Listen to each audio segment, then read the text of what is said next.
All right. Pokemon Presents has finally been presented, and there's definitely a lot in there. I'm kind of amazed at the amount that they were able to kind of cram into 24 minutes. Could have been more. It definitely could have been more. Definitely could have been more. But I guess for me, it really puts into context just how little the video games make up of the actual series. That's true. That's very true. I was genuinely shocked about just how much stuff there was that was like, wow, this is all Pokemon, but I don't care about any of this. I am not the target audience for any of these things. That's not even everything. That's not even everything. I remember, and this is so ridiculous. So yesterday, the Pokemon Company posted this thing on their Facebook page. So they're selling a figurine.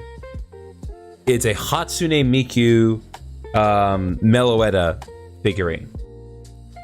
They're selling that as official merchandise on their store. That thing is $300. No.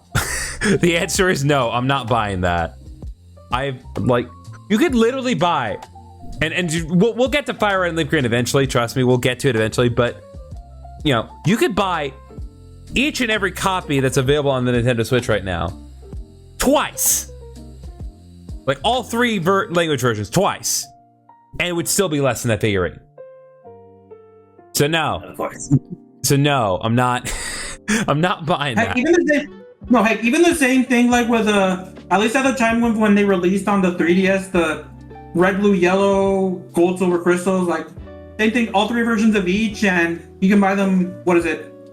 All 6 games, all 3 versions of each, and it'll still cost you less than the figurines. And yeah, you would have to buy all 6 games 10 times each to equate. All right, so generally, so the first question we're going to look at, and again, as we kind of go through this roundtable discussion, so let's do our best to kind of give everyone their relative space to kind of give their overall thoughts before we move on to the next person. So first question, what are your initial thoughts on the fact that the Pokemon series has been going on for 30 years? Christ, I'm almost 30 years old. Yep. Yeah. Old. Yeah. We're almost as old as Pokemon. Yeah. Well, I think I've lived like Kurt Cobain, and somehow I feel like I've achieved less. But at least I've had Pokemon along the way. Right. I think my first Pokemon anime was the Gold Silver, like just a couple of random episodes, and my first like the Johto journeys or Master Quest? Ruby Sapphire. Interesting. I was gonna say my anime start. I also want to say was around Johto, but then kind of unrelated to the anime portion, but related to Pokemon kind of. It's like I think of this one saying or this one meme that's like, oh, you're born too late to be with the cavemen, the knights, or the dinosaurs or whatever, but too early to be born with the futuristic outer space looking people, but just in time for Pokemon. Yeah. Yep. That's pretty much what we're saying. Pokemon's gonna outlive us all. Yeah. By a long time. Yeah, I think the first thing I ever properly saw, and this, I don't know how this ended up working. It is because I lived relatively close to what was once a Blockbuster, and they had various VHS tapes of Pokemon. I think one of the first things I ever properly saw of Pokemon, as far as the anime is concerned, is it was one of the Johto Journeys episodes. And it was the episode where Brock's Zubat evolved into Golbat. And that was the first thing. Also, the episode where Ash and the gang get introduced to Hitmontop for the first time. And it's those episodes are so insignificant in the grand scheme of things, but it's also I will never in a million years forget those episodes. Because that's what started it. That and my copy of Pokemon Fire Red. For me, it was, I watched a few of the Indigo League episodes, that were my parents just happened to have on VHS. And then, I watched maybe like one or two of the Advance episodes, several Diamond and Pearl episodes, just because that's what was airing on Cartoon Network at the time, which is when I got my first Pokemon games, which was Diamond. That was the very first one. And I think actually the majority of the games I ever got on the DS and 3DS, for that matter, were Pokemon related. Yeah. But then I pretty much fell off the anime. I know relatively what happens, but that was about it. Yeah. And fortunately, I also fell off the games between gens. Do not comment on this, but 6 and 7. I fell off after 6. Editor Griffin, you know what to put in. I just recently was able to get, I think it was Sun, so I'm hoping to get back into series, especially with Gen 10 being announced.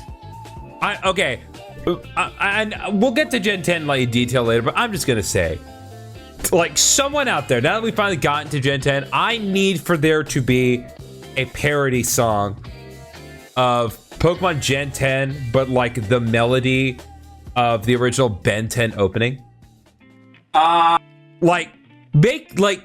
It's there. It's there. Someone already posted that, like a meme of that on like JTV's subreddits. Yeah, so like we need a Gen 10 Ben 10 parody. I need to see it. I want to see a whole song. Get on it, writers. Hey, knowing the internet, I feel like someone's gonna do it already. Yeah, I'm sure someone is gonna, but I anticipate the day that it will happen.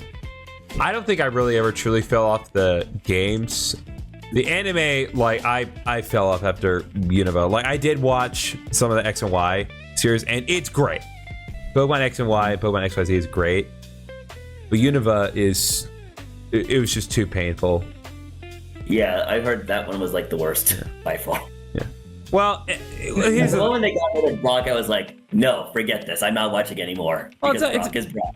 Honestly, Brock being gone's the like least egregious issue of all that.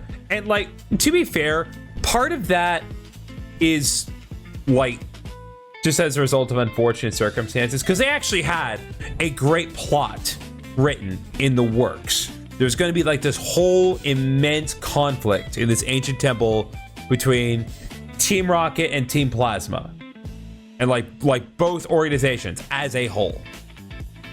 And it was going to escalate all over the place. There was going to be chaos in the seas. It was going to be crazy.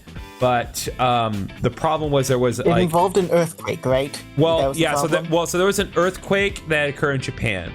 And one of the things that was happening in like one of the trailers for the special that was going to involve that conflict was a Liepard using Hyper Beam, which destroyed a building. So they didn't want to be showing buildings getting destroyed when they just had a bunch of buildings get destroyed. So kind of like the same thing from Gen 1. Sorry, I was gonna say kind of like when in Gen 1, same thing with 9/11 and of course the Tender Cruel destroyed a building too. Oh yeah. Yeah. I was like, where are we going with this? You're right. You're right. Any of your thoughts on this first question before we move on?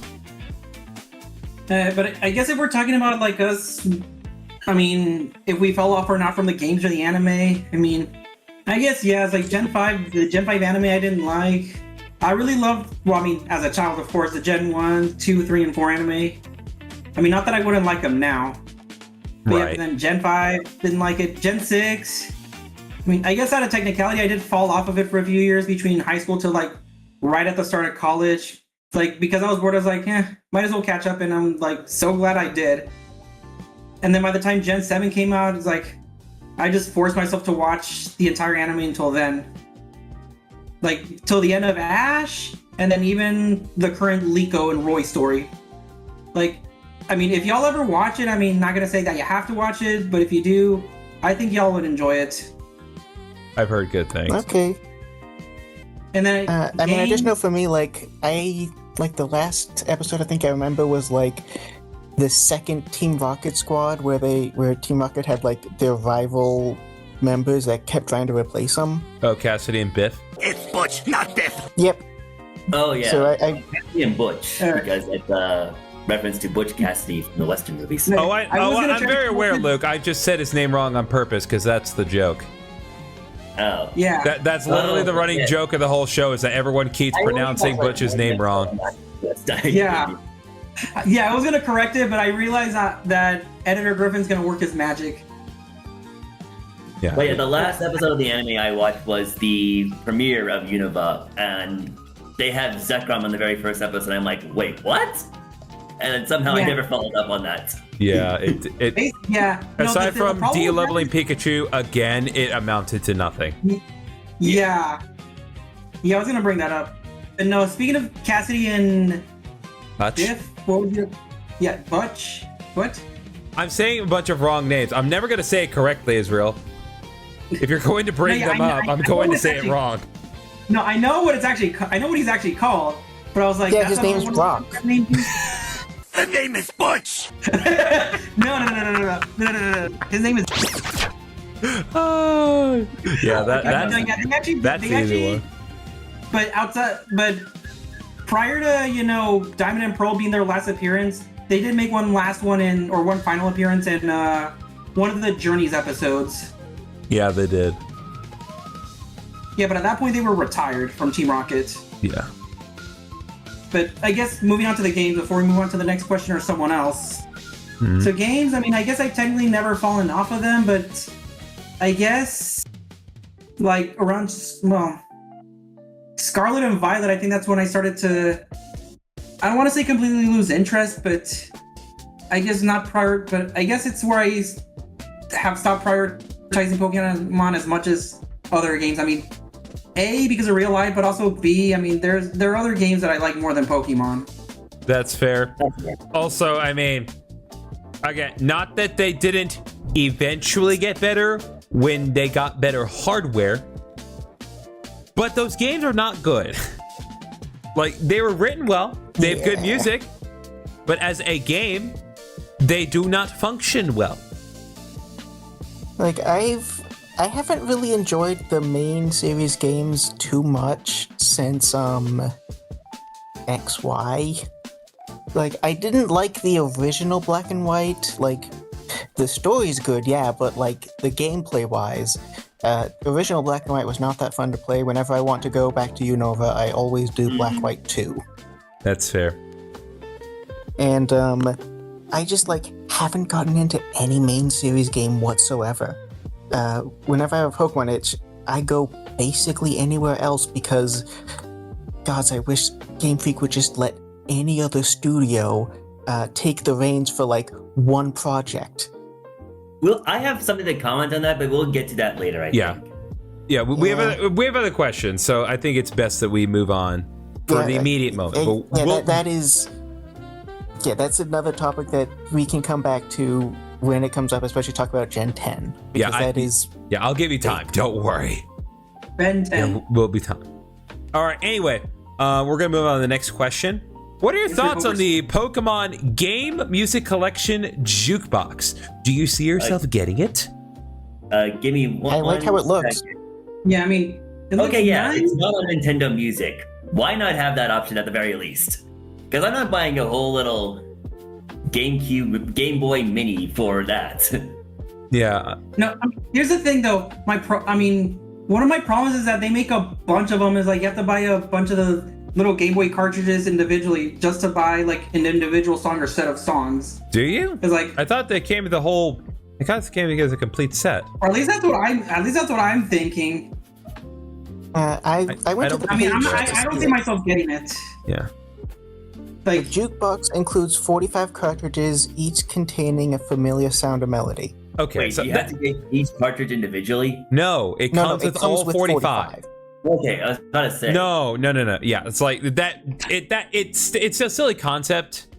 So my thought is like, it's a fun little collection to have, but as far as like a functional way to listen to the soundtrack, no, it's not. Putting aside methods on YouTube or even Nintendo Music, which by the way, they have put Pokemon Fire Red and Leaf Green soundtrack on Nintendo Music.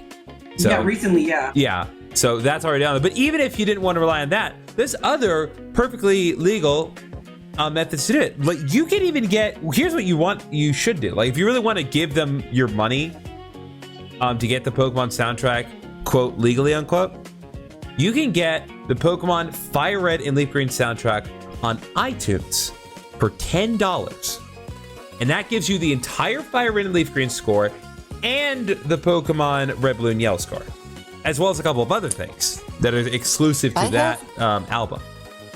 I pay a third of that. The Heart literally Gold every Soul single music Silver I have. album paid for on iTunes, I think. Yeah, I too have all of them because like back in the day, it was just obviously a way to get it all. I think I'll just stick with the Pokely YouTube channel for now. Yeah, and that's fine too. Honestly. So again, as a fun little thing, because like I could see like if you arrange it in just the right way, I could see it being a fun little novelty thing to show at parties or whatever. But like when I want to sit down and listen to Pokemon music, that's not the best way to do it. Even if there were an official way, there's no way that music is gonna come out clean. That music is gonna come out compressed as hell. Yeah. It's a little annoying because considering how long it's been since the Game Boy days, making something with the power of a Game Boy is pathetically easy. I'm a little bit annoyed that they didn't just decide to make an actual playable Game Boy in addition to like this, and just release an actual playable Game Boy with an actual playable Like a Game Boy Mini? Yep, original Red. Yeah. Yeah, It's or, like, They could have done that easily. or you can just make well, someone did. It's called the Analog Pocket. Yes. Yeah. Oh, it's like, hey, It's if not that Nintendo good. can make the NES and SNES classics, not the N64 classic for whatever reason, why can't they make a Game Boy or Game Boy Color or even Game Boy Advanced Mini? The Analog Pocket does. Wait, is that actually from Nintendo? No, it's third-party hardware, but like this does Game Boy, Yeah, Game Boy, like Game Boy, like it does all the Game Boy stuff. And the same company that's making the Analog Pocket actually is making an N64, well, not Pocket, but a modern way to do N64 cartridges. So they're working on it. Because I know with like the TCG, so many of the old cards are super expensive, but then they did release a new set which was basically just a reprint containing all of the original set, and it did not drop the price whatsoever. Yeah. Like collectors like when that happens because it gets more new people into it that then go back to the old one. I'm annoyed that they didn't like actually sell a playable Red on that music player. Like that would be so fun, especially if it was like they wanted to make their own custom like iPod, because that's basically what it is, an iPod. Yeah. No, it's just it's a little too clunky. If it was all like self-contained on it, I feel like it'd also be a little bit more convenient. I get what they're trying to do. I probably wouldn't remove it from the box. It is a good display item, but it's more collector's item, not really practical. Yeah. Yeah. All right. Any final thoughts on this before we move on? No, it's like not getting it, but I guess it's good for those who actually want to collect stuff, like Ryan said. Yeah, it's a good collectible. The next item in the docket, and again, if you don't have any thoughts on this, it's fine. But I'm just trying to be sure that we cover all our bases here. Does anyone have any thoughts or opinions on the Pokemon World Champions or the Pokemon XP collab event that they advertised? Me personally, no, but I feel like maybe one or both of my younger brothers would. Go on. Because they actually because they kind of tend to participate in that, like every now and then. Like, I think I've heard of them going to, well, I don't know San Antonio, but definitely like Dallas and New Orleans for that stuff, or at least local versions of them, if not national or state levels of them. Luke, Ryan, any thoughts? Nope, not really. I mean, again, for most of this, basically until question 10, none of this is really something that affects me. It is interesting just to see how big Pokemon is and how diverse it is. That's true. That event definitely is a effective way to demonstrate that, because you have a bunch of like all different people competing in what is ostensibly the same franchise, but in several different ways.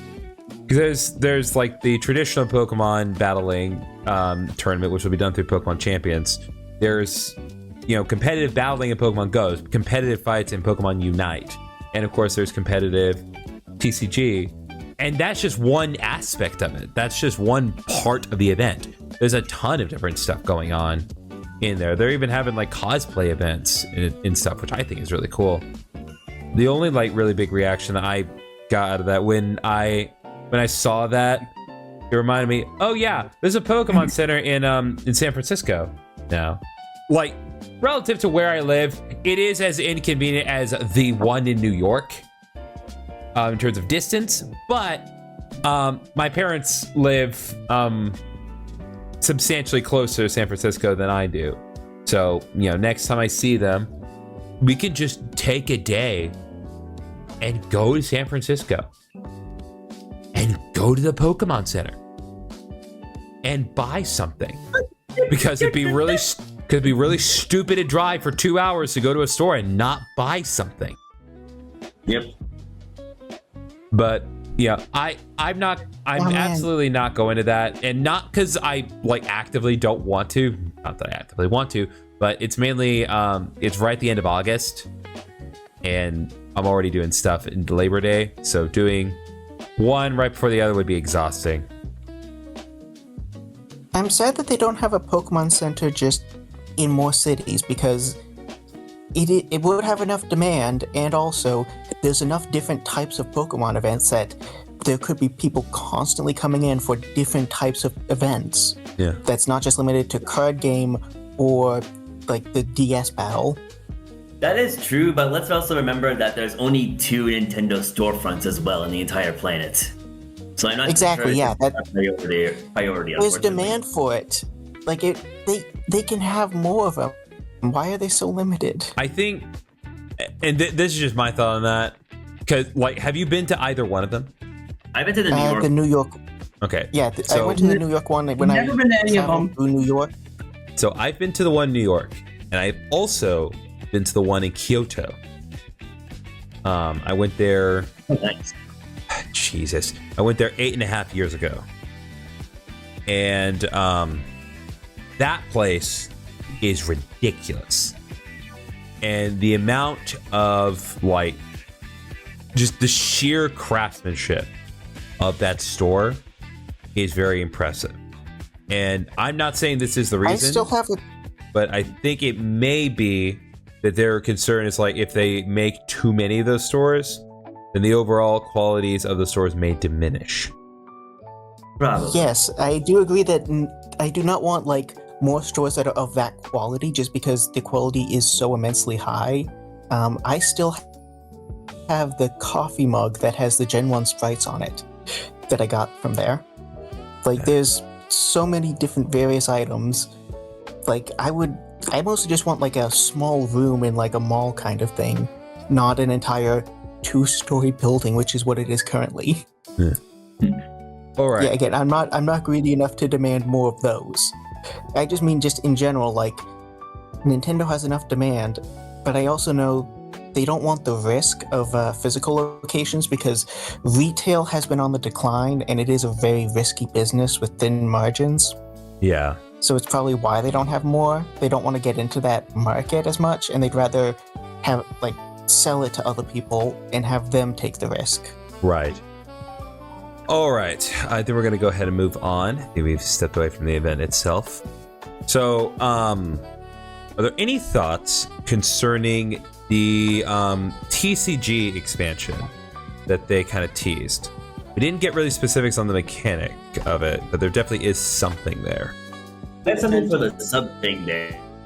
Well, a couple things if you want to go ahead and do that. But if you just want the TCG expansion itself, I'll let somebody else go ahead.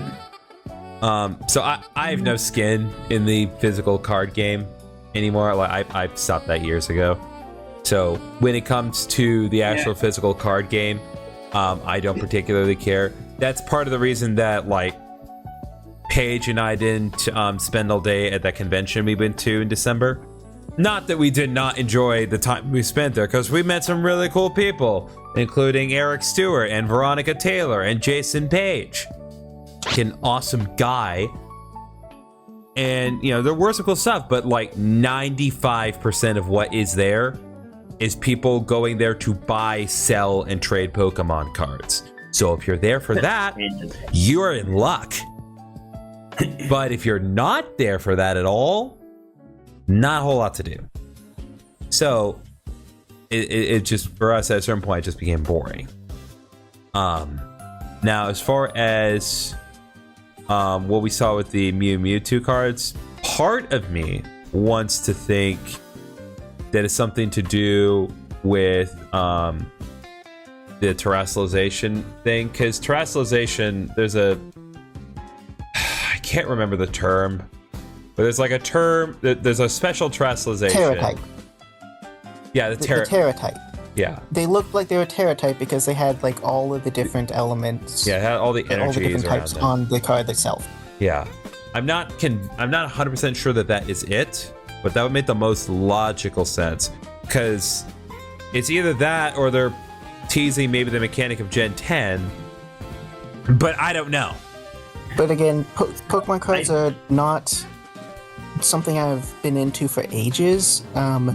If I do get into it, all I'm going to do is build like a deck, like a pre-constructed deck, and have a couple of decks that are made to fight each other, and just like hand them out to other people. Yeah. And I wouldn't even do a modern gen. I'd probably just stick to Gen 3, which was or Gen 4, which was most of the cards that I played. I don't think I remember this much, to be honest, so I don't have any thoughts. All right. Luke, did you have something you want to add concerning this question? So yeah, I have two things. Like on the Mew and Mewtwo thing, I'm thinking it might just be like a partnership thing, because they show like some small electric Pokemon and Zekrom together earlier in that same clip. But which would be a little disappointing, but my big hope diction, like the moment they showed that, I'm like thinking to myself, just like in the real back in my head, what if it's Mew 3? Brother, it's not Mew 3. I mean, it's Gen 10 though. Like, if they wanted to do like that crazy, just like throw that giant Hail Mary, this would be the time. Of course, it is probably not that, but that would be amazing. Now, as for what you saw, I will. Maybe they'll actually have Mew under a truck. I mean, maybe we're getting Fire Red and Leaf Green now. Does Might as well not. get the truck. Does the truck actually exist in Fire Red and Leaf Green though? No. Okay, never mind then. But It is. the other thing I wanted to mention is that I have like a bunch of. I may have given some of them away, but I had like a bunch of Pokemon cards. The vast majority of which I got from my late best friend. And one of his cards, like one of the cards that he had that I eventually inherited. Editor Griffin put this on the screen, but Ancient Mew it was called. Oh, yeah, that's a card. I know exactly what you're referring to. I think I know what you're talking about. Yeah.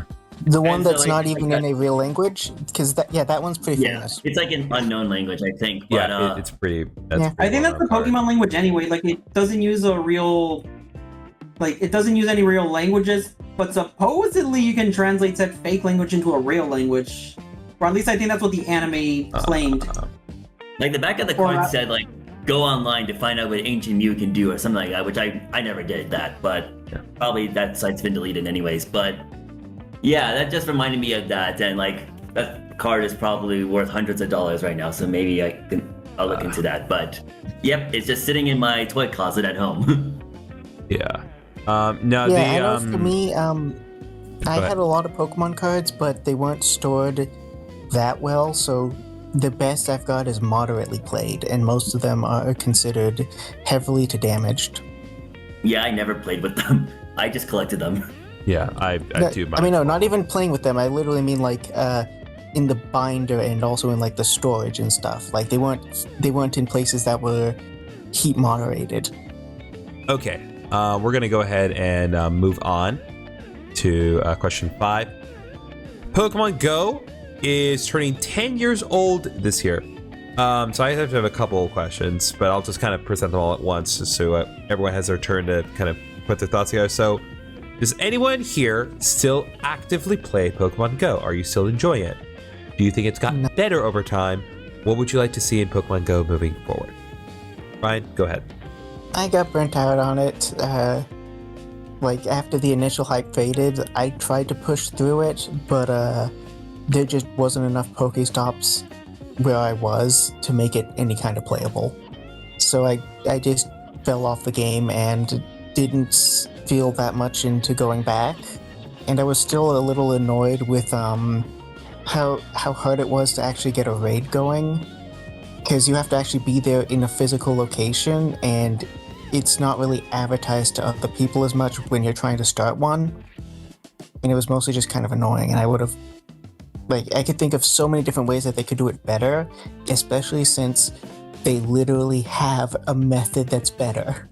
I remember, like, getting back into it for a tiny bit and getting a special event raid pass at a Starbucks, because it's a gym that people go to often, and apparently there's like once a week there's a big raid event that you need to already fight in a raid at that specific location, and you get an invite for like a specific time.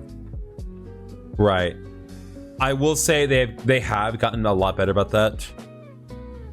So when the pandemic happened, why didn't they could have had an item that gives you like a super extended range. They do.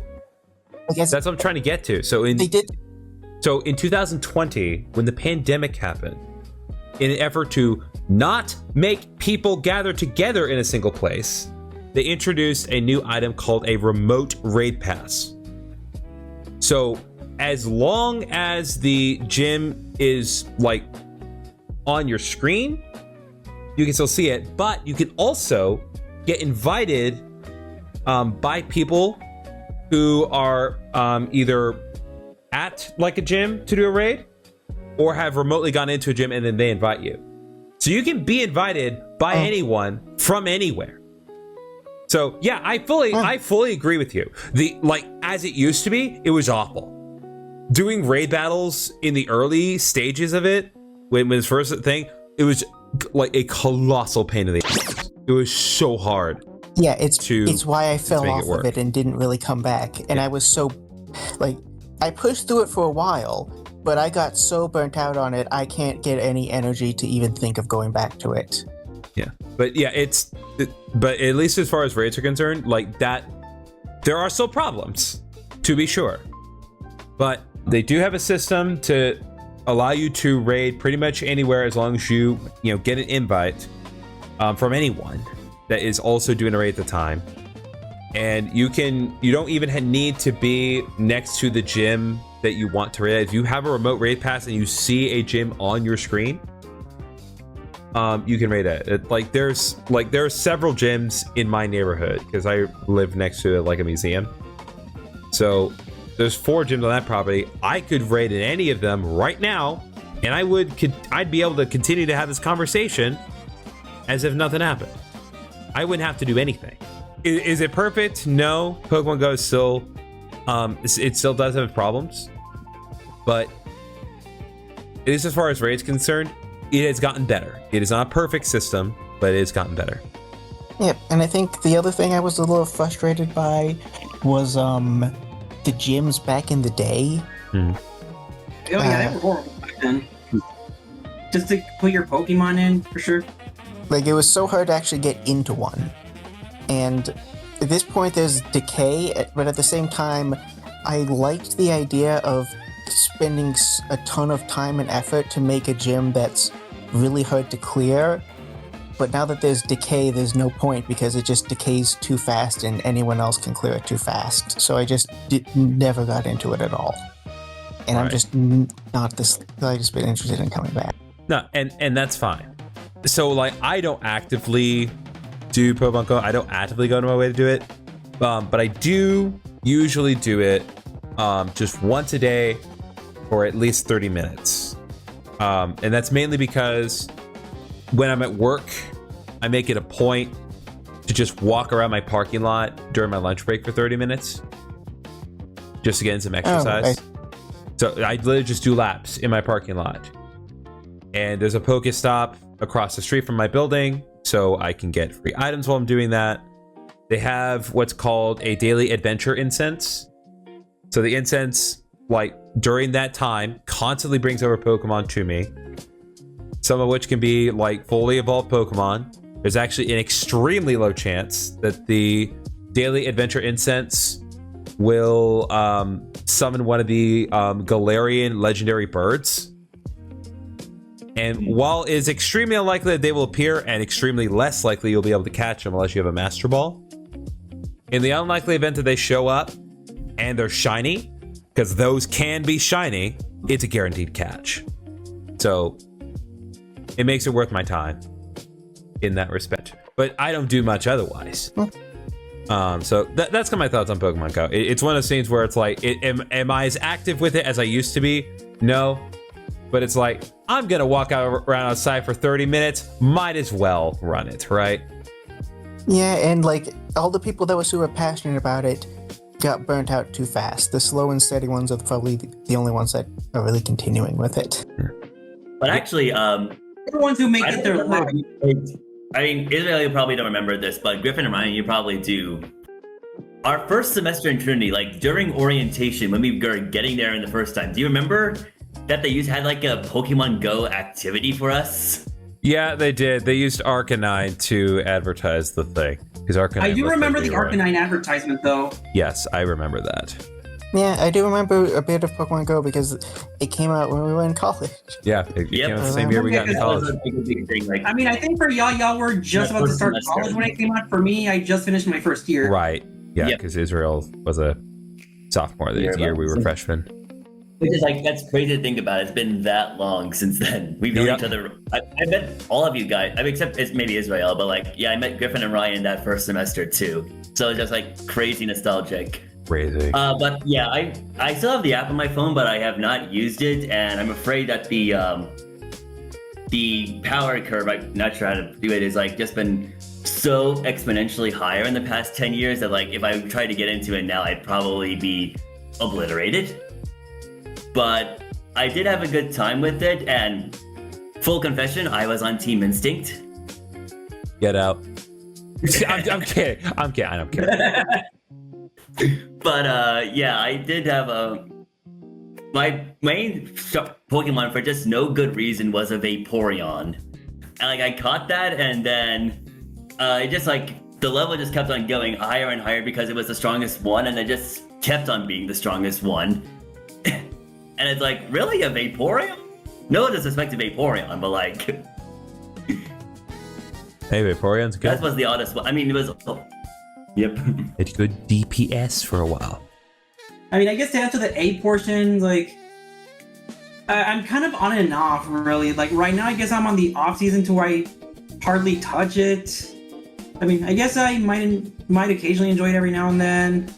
I guess I probably would be a bit more likely to play it if I, were to go, for example, to the domain in Austin with my brothers. Because, there's a ton of gyms and stops. And then most of the places where I lived at, I mean, nothing. I mean, except for where I'm at now, where I'm somehow at least within range of a Pokestop. So, but like I said, I mean, mostly because of life, I mean, I'm hardly on it. Sometimes I even forget to, play it. I mean, has it gotten better over time? Well, objectively, I mean, especially on the gameplay aspect, I mean, technically the answer is yes. But we're talking about the whole bureaucratic side of things. It's a whole complex mess. I mean, because didn't a Saudi Arabian or some Middle Eastern company buy Niantic? Well, either Niantic or Pokemon Go, really? one or the other two. I cannot confirm that. Editor Griffin, please validate or shut down his claim. Thank you. And then I guess, Oh, and sorry, Israel, you had something. oh no, like, did you want to add a point to it, or? No, I was just gonna ask what everyone's team was because I mentioned mine. Mystic. Oh, I'm technically still Valor. Bunch of fucking Ryan? traitors up in this place. Hey, it's not your fault. It's not our fault. You chose the normie party. That's really what Mystic was. Whoa. The one that everyone went to. I mean, I guess that's a way to put it. It's like It what was is it? Mystic is the Blow! normie party.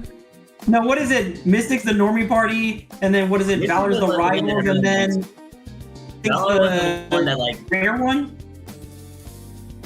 But yeah, Instinct was the one that nobody went to, and then Valor was the one where everybody was just a big because they would like take gyms at like the worst times and keep those gyms in that way. Right. They've even gotten better about that because like one of the things that kept happening early on. And apparently you can change teams now. Well, granted, you can only do it once a year, I think. Yeah, you have to spend 1,000 coins. I mean, of course, you have to pay like you have to pay 1,000 coins, right? Yes. So I will say they have gotten better about like the gym claiming deal because one of the things that kept happening in the early stages.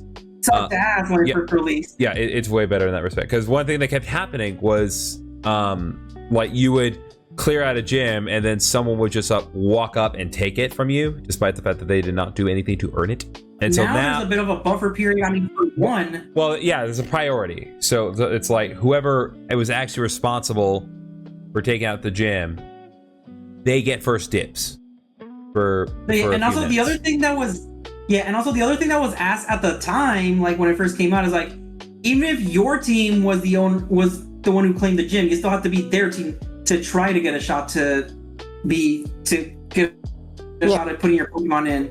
Now it's like if the gym is full, well then the gym is full. If there's still a space for your team, then you can claim a spot. Otherwise now you have to wait until an opponent tries to dethrone any Pokemon that's on there. Yeah. Ryan. Ryan, I don't think we should. Yeah, Ryan, Luke wants to know what team you were, if you recall. I don't. I was either yellow or red. I don't remember at this point. Okay. I mostly just remember I didn't choose the one because it came out when I was in high school, and I did not choose the one that most of my high school did, so I couldn't actually join the teams of anyone else, and there was literally no option to switch or reset your account. Yeah, I understand. So that makes sense. So I was just kind of isolated and stuck alone on a team that no one in my area was on, and it was just that got me really frustrated. It's like a shame it fell out too soon. All right, we're gonna go ahead and move on now. Hopefully, this one shouldn't take as long. Pokemon Masters, they came out with a new character because that's all that game is. It's just idle gacha basically. What, the EX, right? Yeah, Pokemon Masters EX. It was Pokemon Masters, and it's like then they decided to change. Like, ooh, now it's Pokemon Masters EX. Ooh, as if it made Twitter took that hashtag too far. It's like as if it made any meaningful difference. It's not for me. In any case, they released a new character today. Well, they released multiple new characters, but there's only one that anyone gives a shit about. Specifically, the Ken Sugimori style Red. Because they already have Red in various variations in that game, but this was a Ken Sugimori style Red. I don't think they actually have the Fire Red Deep version of Red in there, actually, so... But anyways, I'll go first. I think it's a pretty cool idea. Like, the only reason I remotely follow Masters, I have the game, but I stopped after like a week of playing that. But just the idea of because one of the things I've always wished Pokemon would lean into more is just the interactions between all of the characters. Because they started off strong by having the Red Battle in Gold and Silver, and then they just never followed up on that. So you never get to see the player characters interact with each other, even like you can in say Pokemon Adventures, which always kind of rubbed me the wrong way because it's supposed to be one giant world and you can only have a little section of it to yourself each time. But Pokemon Masters is the closest we get to that for the most part. And it is fun to see all these little interactions together and all the multiversal stuff that goes on. The problem is it's still woefully incomplete. Of course, Pokemon Diamond was my first game, so Lucas is my boy. And they took forever to put him into the game. And then they screwed it up by having him be Professor Rowan's assistant, but also have Dialga as his partner for some reason. Yeah. So they still don't have the Platinum version. They only have the Diamond version of him in the game, plus a champion and some other variant. Actually, kind of going to that point. This is still a cool addition nonetheless. I was gonna say, kind of to that point of Lucas being Rowan's assistant. Isn't that actually the case in the games if you were to choose Dawn as your playable character? Well, yes, it is. Yeah. Okay, that's what I thought. So I mean, wouldn't it? I guess in a way make sense in that regard.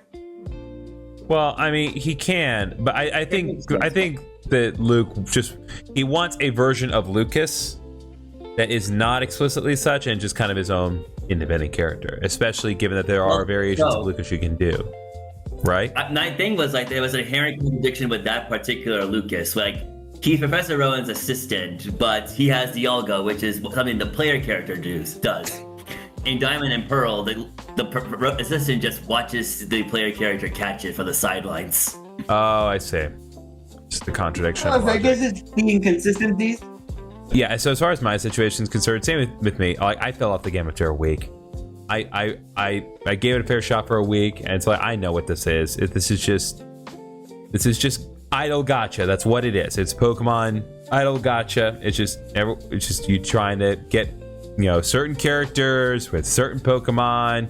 Sometimes the characters have special costumes, and that's fine. And if people like that, that's fine. But it's just not for me. I will say, though, there are 3 things I do like about it, even though I don't play the game at all. The designs are good.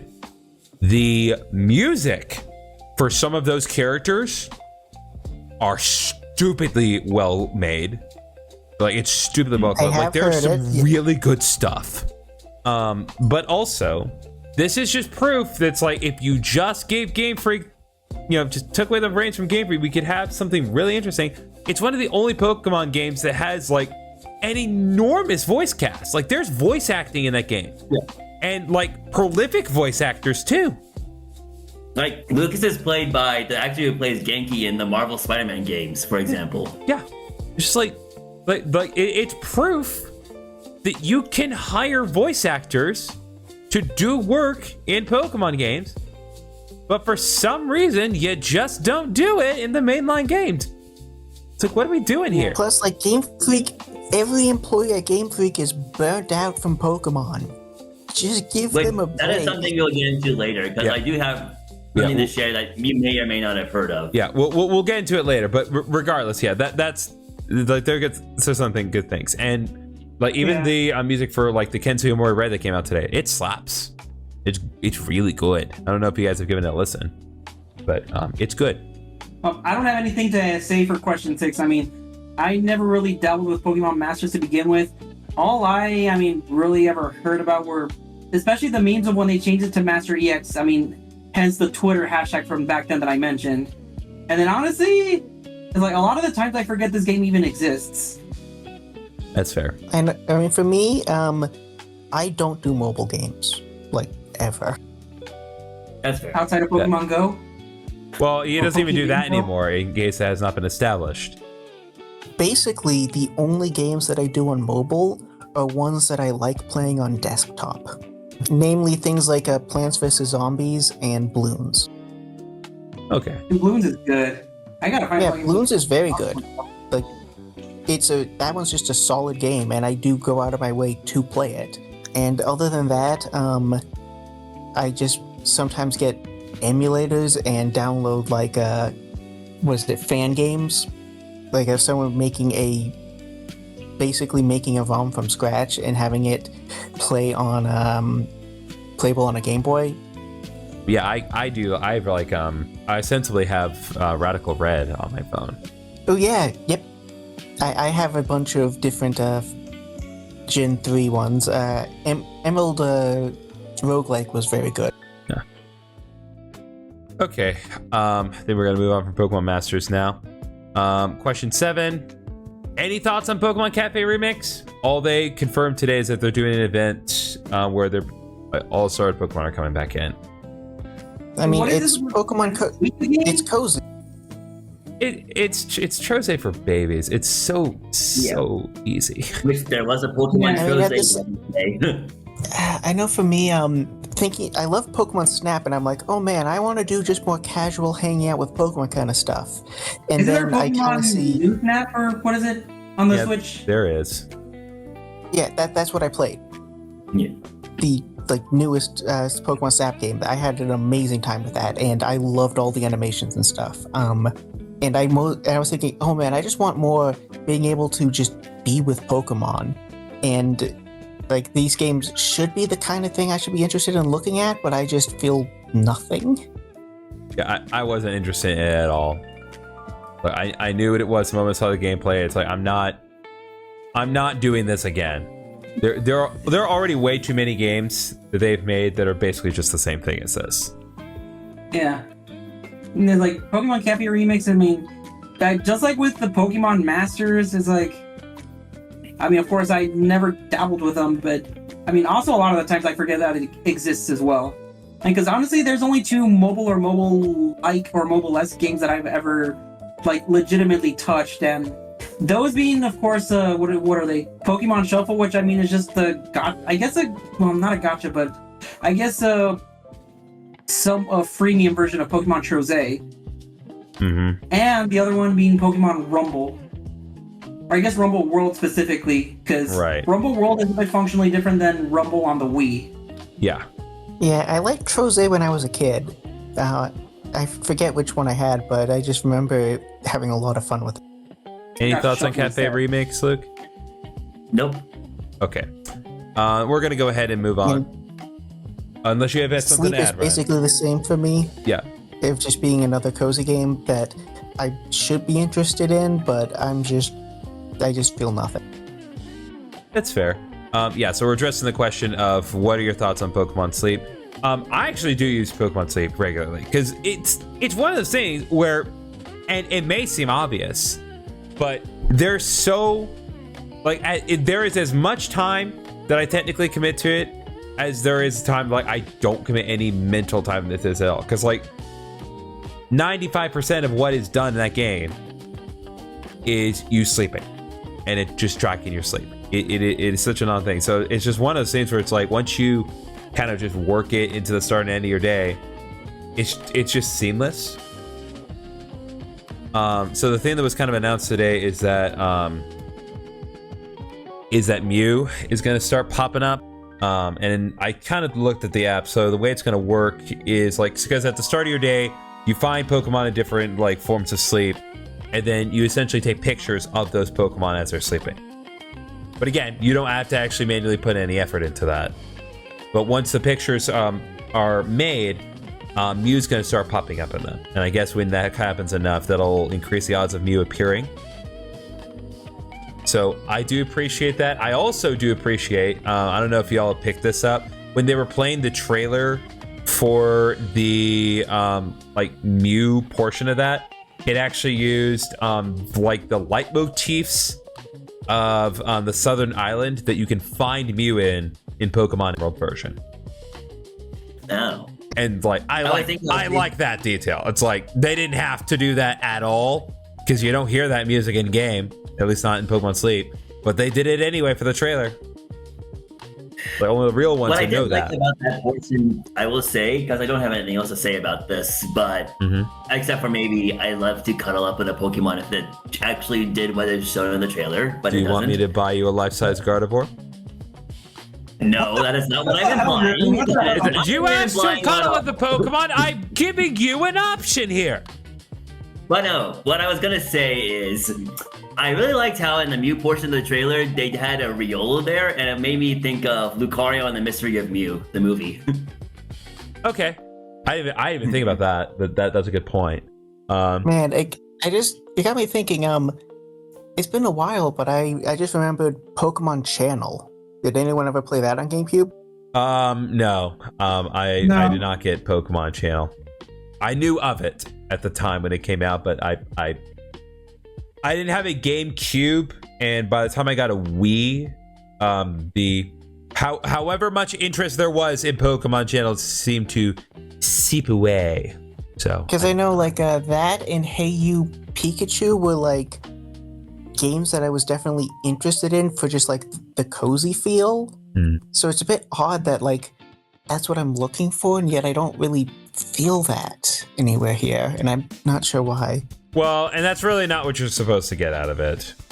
Again, so I think the most interesting thing about it is that the game kind of passively encourages good sleeping behavior and actively rewards you when you sleep at reasonable lengths of time and more consistent, like most consistently, like go to bed at the like around the time that you tell it that you're going to go to bed. So that's what it kind of does. So the point of the app is not really to make you like cozy. Not that it doesn't try with its music when you're kind of go playing through the game, just trying to feed Snorlax, but the point of the game is to encourage healthy sleeping habits, and I think it does a good job of actively rewarding that. Plus, it monitors your sleeping, so you kind of see like how your like how your body kind of behaves when you sleep. Like, are you sleeping light? Are you sleeping heavily? It was fascinating to track my sleep. Like when I went to London last year, because like I slept like a log. I was so exhausted and just like heavy sleep almost the entire time. But what's fascinating is like, in most days when it tracks my sleep, I'm exhausted and it kind of seems like heavy, and then it kind of goes up and down, up and down. And as I get closer and closer and closer to when my alarm's supposed to go off in the morning, the frequency that my REM kind of goes off just kind of goes on more often. And so I'm getting lighter sleep toward the end. And so it's not a heavy streak the whole time. And I find it fascinating. I find it interesting to kind of learn how my body behaves when I'm in the one part of the day where I am not conscious and not consciously aware of where I am or what I'm doing. So it's fascinating in that respect. But I can also understand people's opinions, like, this app is dumb and I'm not going to use it. And for the record, Griffin, I was talking about cuddling up with like a pet or something. There's a Vaporeon plushie too. Oh my God, Griffin! Well, okay. No, I'm sorry. There are plushies for all of the evolutions. Listen, you asked for an avenue. I'm giving you one. If you don't want it, stop asking. But what if Luke was not asking for Pokemon plushies or even waifu plushies for that matter? Why does Gardevoir have to be a waifu? It's still a Pokemon. I said Pokemon plushies or waifu plushies. I didn't say Pokemon and. Right. Well, I didn't mention waifu plushies at all. Let's just move on. Yeah, anyway, I doubt that you'll have any strong thoughts, but maybe I'll be surprised. What are your thoughts, if any, on Pokemon Unite and the various new Pokemon announced in it today? They confirmed that the legendary birds will be playable characters in game. They also confirmed that the Johto starters will be playable characters in game. I've not cared about that game at all. I made it very clear I've had absolutely no intention of playing that game, and still don't. So that is my statement that I have to give today.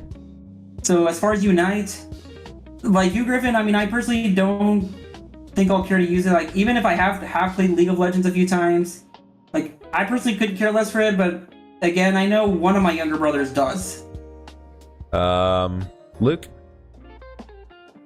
That guy got nothing. All Basically right. did what you said. Fair enough. Ryan? Like I've said before, my thoughts on basically 1 to 10 are about the same. Most of these are not for me. That is fair.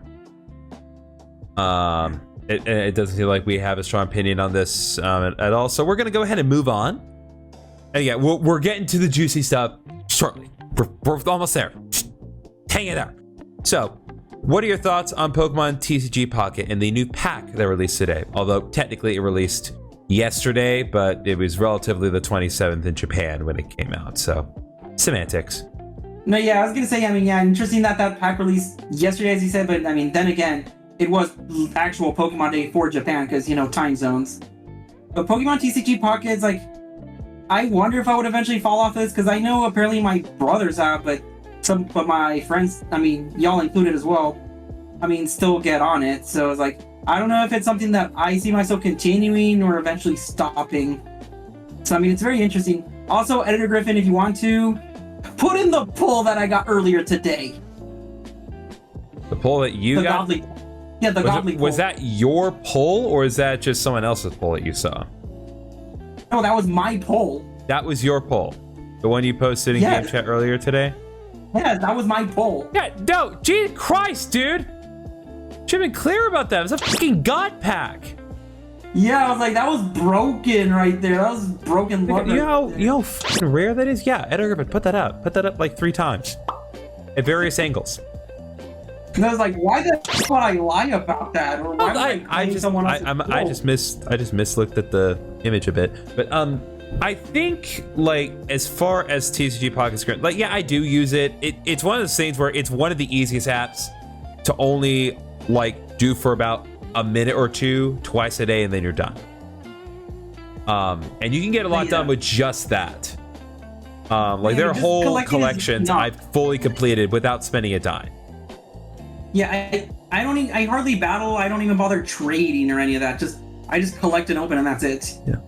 I think it is also a good way because I think part of the appeal of getting like the physical Pokemon cards these days is the art on the cards. And so I think TCG Pocket is a good cost-effective way, you know, in every conceivable regard to get the intrinsic satisfaction of pulling a card and getting that art and having access to it without having to really put any risk to your bank at all. If you don't fall for the gacha, that is. Well, yeah, assuming that you don't spend any money. But, like, you really don't have to. Yeah, and I don't think, I mean, at least monetarily speaking, well, I mean, again, unless, of course, you fall for the gachas, like, I don't think you have to worry about the card either raising or decreasing in value, because, I mean, it's literally virtual. Yeah, it's all virtual. Versus, you know, of course, physical versions of said cards, I mean, they can, you know, decrease or increase in value depending on the card itself, as well as like the condition and whatnot. And then even in some cases, I mean, especially with common generic cards, sometimes I'll see people do custom things on them, like make the cards look 3D with using a bunch of cut up 2D cards, for example. And then not to mention what kids will do with them not knowing their value, but I mean, they're kids. I mean, what can you expect them to understand? They don't know better.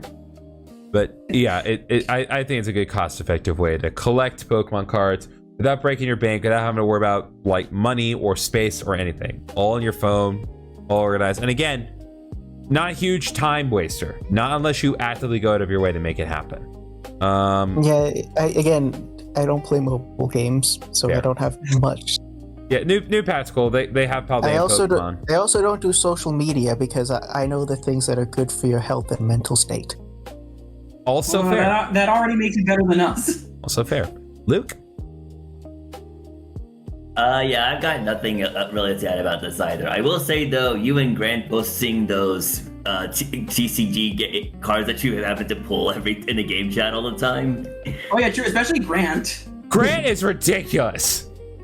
Yeah. Grant's luck is so absurd. There was the time he pulled a shiny Arceus EX on the first day the pack came out. What is that? Editor Griffin, you want to show that as well? I'll find it. But yeah, man literally pulls God on day 1. Ridiculous. And yeah, he's something else. Yeah, and on more than one occasion, my problem is that on more than one occasion, he has like straight up pulled the absolute rarest card in the entire pack. Oh yeah, and all to say, I mean, kind of related to me using Grant, there was a time, I think when the Evolutions pack came out, I think in one of my pulls I pulled out a really good looking Sylveon, and then I like, you know how you do those random draws like based on what people pull? Yeah. I think when Grant got to mine on that occasion, I think he luckily pulled the Sylveon that I got in that draw. Nice. All right. Well, I think that just about covers the mobile game. So let's get into what we want to talk about. So the question 11, what are your thoughts on Pokemon XD Gale of Darkness coming out soon? Ryan, we're going to start with you because you've been deprived of things to talk about. I'm going to say that I highly recommend playing this game. I know why they don't have Colosseum. Colosseum is a very interesting experience. XD Gale of Darkness is a Pokemon game. Pokemon Colosseum is not a Pokemon game. Or do you mean like it's just battles, or it's basically like the Pokemon Stadium of the GameCube, or what? No, I mean, the thing is, they're basically the same game, but one of them has, like, if you like playing Pokemon, one of them is a incredibly solid Pokemon adventure. The other one is not Pokemon. Well, and like it's been straight up confirmed that like the developers of Pokemon Coliseum, they did not know what they were doing. They were literally, that was their first Pokemon game. They were intentionally making it difficult for the people who have been playing since it first came out, who would now be teenagers. Yeah, personally, I love it. And, I think it's really good, but I also recognize that XD is better quality of life stuff.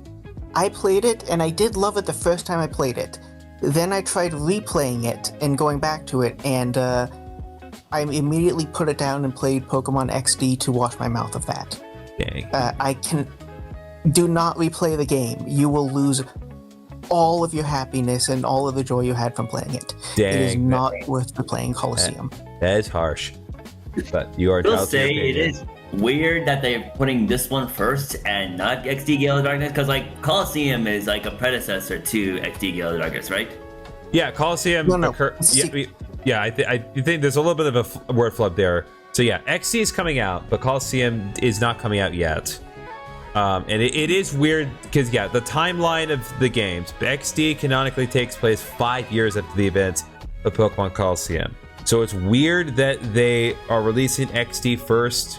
And aside from, again, the Nintendo Switch 2 trailer that we got last April, they have not mentioned Coliseum. I still think they should. Yeah, they'll probably get to it too eventually. It's just weird that they're not doing Coliseum first. Again. No, but I do get it, because if they did Coliseum first, they would push a lot of people away from looking at XD. Yeah. XD is the kind of thing for people who like Pokemon. That is the first one you want to show them. Yeah. Actually, just give me 1 second. I want to check Pokemon Coliseum front loads half of the fights in the entire game before the first boss battle. That's true. The pirate building dungeon is rough. The one you start with a dungeon, which then has a second dungeon that's attached to the back of it when you fight a mini boss at the halfway that was supposed to be the end of a normal dungeon, and then that one is an incredibly long dungeon that also has a third section at the end of it. Right. And half the fights in the entire game take place there. All of the time, you can't really edit your team at all, and you're super limited on team customization. Yeah. I will like say again, the one thing that there's really a reason they're not starting with Coliseum. Yeah. There's a good reason they're not starting with Coliseum. All right. I will say, like, as far as like that specific dungeon thing, the one thing that like really irked me about that dungeon is not so much the initial go through, but like any instance you decide to use the pirate building to go to the under or exit the under, and every single time you have to fight that one trainer that's right next to the elevator. You have to refight him every time, and all the trainers in the game get healed and level up in accordance to you. So every time you want to go down to that city, you literally have to fight a high-level fight as an annoyance. It's so ridiculous. And it responds every single time. And if you want to go through again, if you try and go back to heal or you leave the dungeon, most of the fights will respawn. Yeah, it's rough, to be sure. I don't know what y'all think about the fact that I played either of them. Do you think I'm really missing out, or I should just play you are. XD is amazing. Yeah, play XD. Like as much flack as we are giving Coliseum right now, like XD is coming out next month. Play it. I mean, obviously I can't play is right now. Obviously I can't play when it comes out because A, I don't have the expansion pack. B, I don't have a Switch 2. Oh yeah, it's only on Switch 2. That's it. Yeah. Well, I guess it'll just fall to me then. I guess I don't have a choice. I have a question though. Okay. Okay, so I mean, yeah, I know in the original box art it says that it was rated E for everyone, but I don't know if it's just the service thing or if that's the new games or updated rating. But is the rated T just for the service, like the expansion pack, you know, for the GameCube specifically, or did XD Gale of Darkness get an updated T rating? What did it indicate on the trailer that it was rated T? Yeah, it indicated rated T. but the box art said it rated E. It probably is an updated rating. I think they do that, but like they had that for Wario Land, not Wario World. My bad, not Wario Land, which is just hilarious. Yeah, so I'm guessing it, and we'll kind of talk about this a little bit later. I'm guessing that there were something that needed to be changed with XD that warranted it getting re-rated. And in all fairness, there is a bar in XD. Yeah. And like obviously they only serve you milk or whatever, but there's a bar, and there are dancers in that bar. Yeah. They have multicolored lights, and they juggle But then things. there's those players gambling in the mainline games, and those are rated E. We'll get to that later. That got removed. Yeah, I'll get to the ratings of the As other soon games as like in the people next started question. paying But attention, those got cut in every subsequent release. We'll get to Yeah, that. I guess- We'll get to that a little later. I guess would that warrant a rated T for the game or just E10? Because I know E10 was kind It's of a new fucking around that bar time. with dancers. But no, E10 came out the same year as XD Gale of Darkness did. Oh, it did? Because I know DK Jungle Beat was the game that introduced E10. Right. But really, was it that same year? It was the same year, 2005. Wow. Good year for gaming. Yeah, all right. Luke, have you weighed in on this matter? I played a little XD Gale of Darkness back in the day. I didn't have a GameCube, so it was like at friends' house and stuff. Just like a tad bit. But the idea always fascinated me. Like, at the time, a console Pokemon game, like a mainline Pokemon game, was like something I was fantasizing about all the time. And like, I thought like at the time it would be just like such a massive scale, like on a whole other level, like with the capabilities you can do on like the Wii or subsequent consoles. And I thought I thought a game like that would, building off of the formula from something like XD Gale of Darkness, would be amazing. Unfortunately, that ended up being Sword and Shield, but I digress.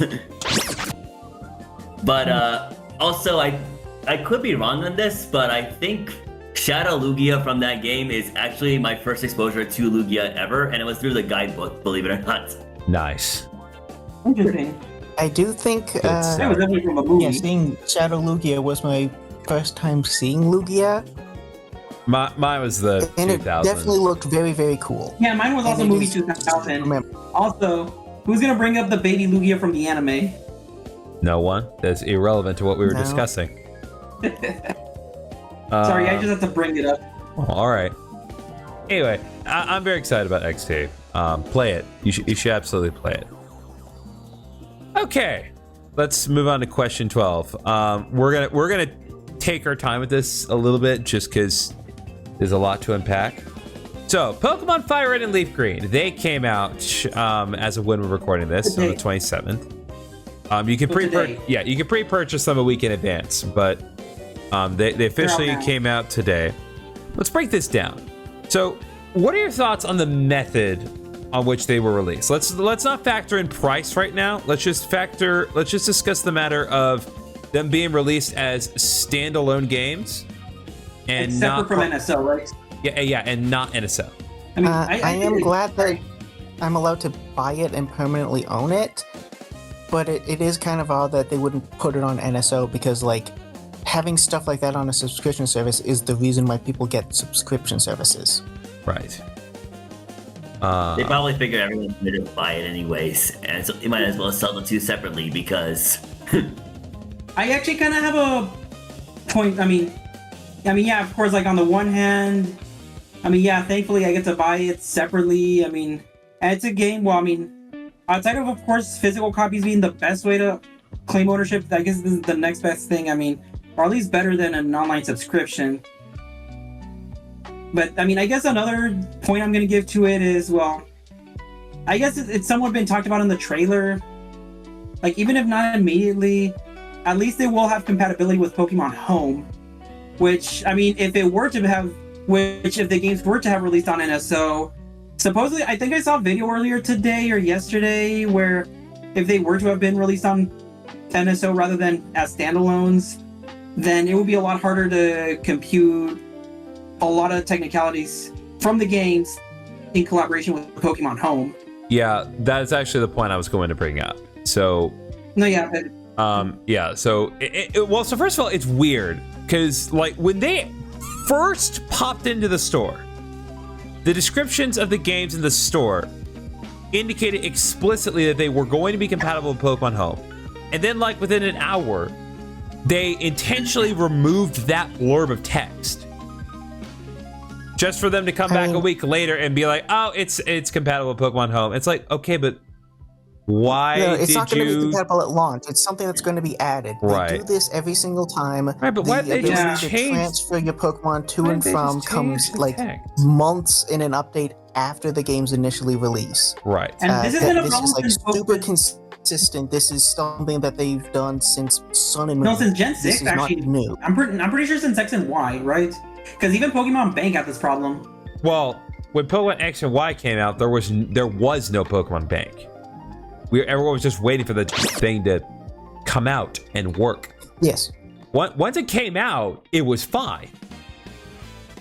It was just the agonizing wait for that bridge to show up. But back to Fire and Leaf Green, yeah, I do agree with Israel's point. Because Pokemon Stadium and Stadium 2 are on Nintendo Switch Online, but they are explicitly not compatible with Pokemon Home, and Pokemon said clearly they have no intention of making them compatible with Pokemon Home.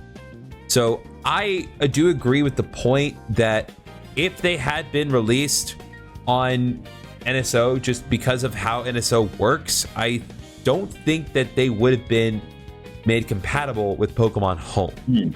And so the question, so the question is, would it be better for them to be standalone games compatible with Pokemon Home, or for you to get them as a subscription service but have them incompatible? I guess And my so, answer to that, I mean, I prefer this I mean, scenario. that's a self-inflicted problem. It doesn't need to exist. I Yeah. agree, it doesn't need to exist, but we be also honest. don't know why it exists. That's the thing. But I don't also- think the problem exists by choice. I guess that's my point. And so they That is came up with probably- the best solution that they could, which is, hey, this is the reason why this isn't going to work. Let's not put it in there. Let's keep it out here where it can work. before I say my Or point, you I'll can let just do every Nintendo game like that Nintendo, and then we wouldn't have this problem in the first place. Well, right, and I think really that's what people are upset about. I think people are just upset that we're not being consistent. If every single Pokemon game that was released on Nintendo Switch was a standalone game and none of them were on NSO, I don't think anyone would be complaining as much. But it's the fact that we do have Pokemon Stadium, Pokemon Stadium 2, Pokemon Mystery Dungeon, Red Rescue Team, all of those are an NSO, but these two aren't. But also, Actually- it's like, why even have a subscription format for these games?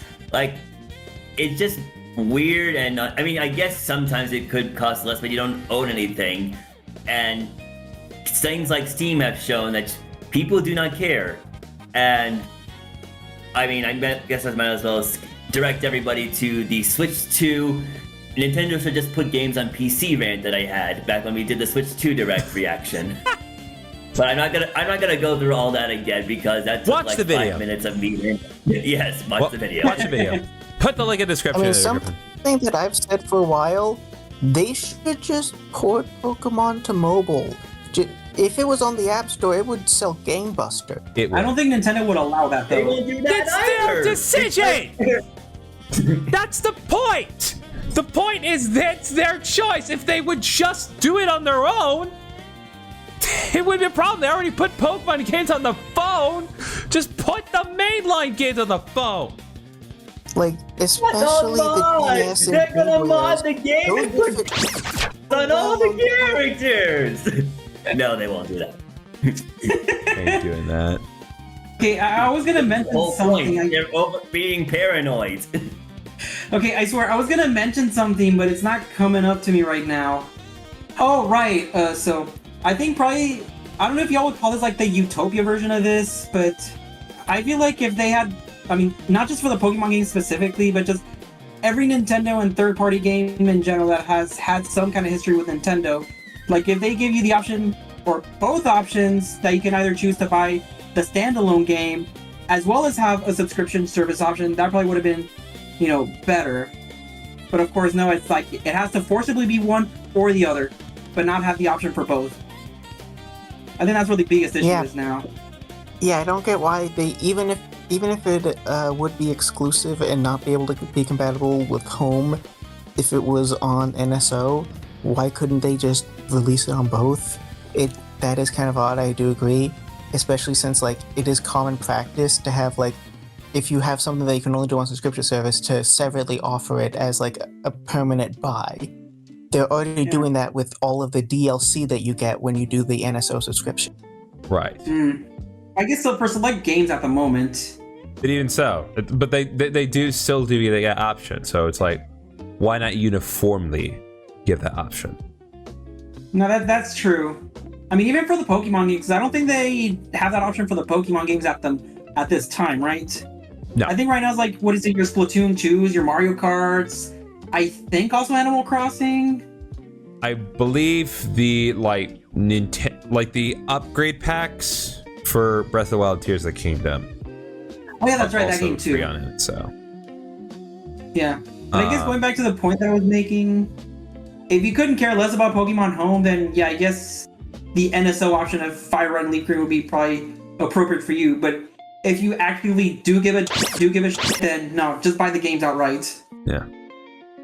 So when they released what was it, the original Red and Blue on the on NSO or what was?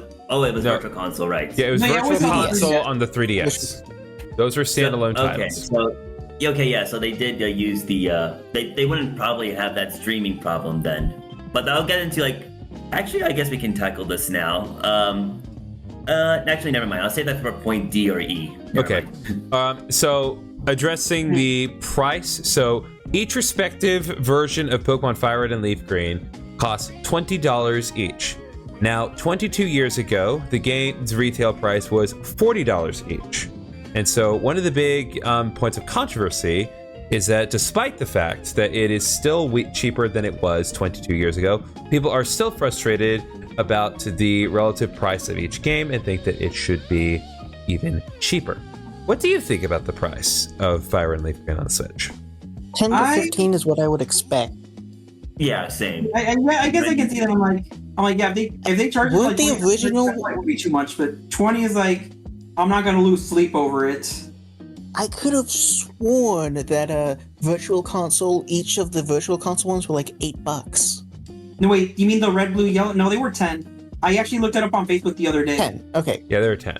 Well, except for Crystal, that one I think was more expensive. Well, Crystal gave you access to the Celebi event, to be fair. Yeah, because even Gold and Silver were the same price, even though those came out like a year or two later, and then even Crystal came out after them. Right. So my thought on the matter is and I'm not sure it's the most fair comparison, but it is a similar. It's a similar time difference. Yeah, right? Yeah, because you're comparing what is a Game Boy Color and a Game Boy Advanced. Well, so here's my thought on it. Okay, so last year we got re-releases of Super Mario Galaxy and Super Mario Galaxy 2. Now you could buy the two together for what was it, $70, or you could buy them individually for $40, making each individual version of $80 total. Yeah, $8 total, or relatively speaking, you're buying the games on Switch for $10 less than what they retailed for on the Wii.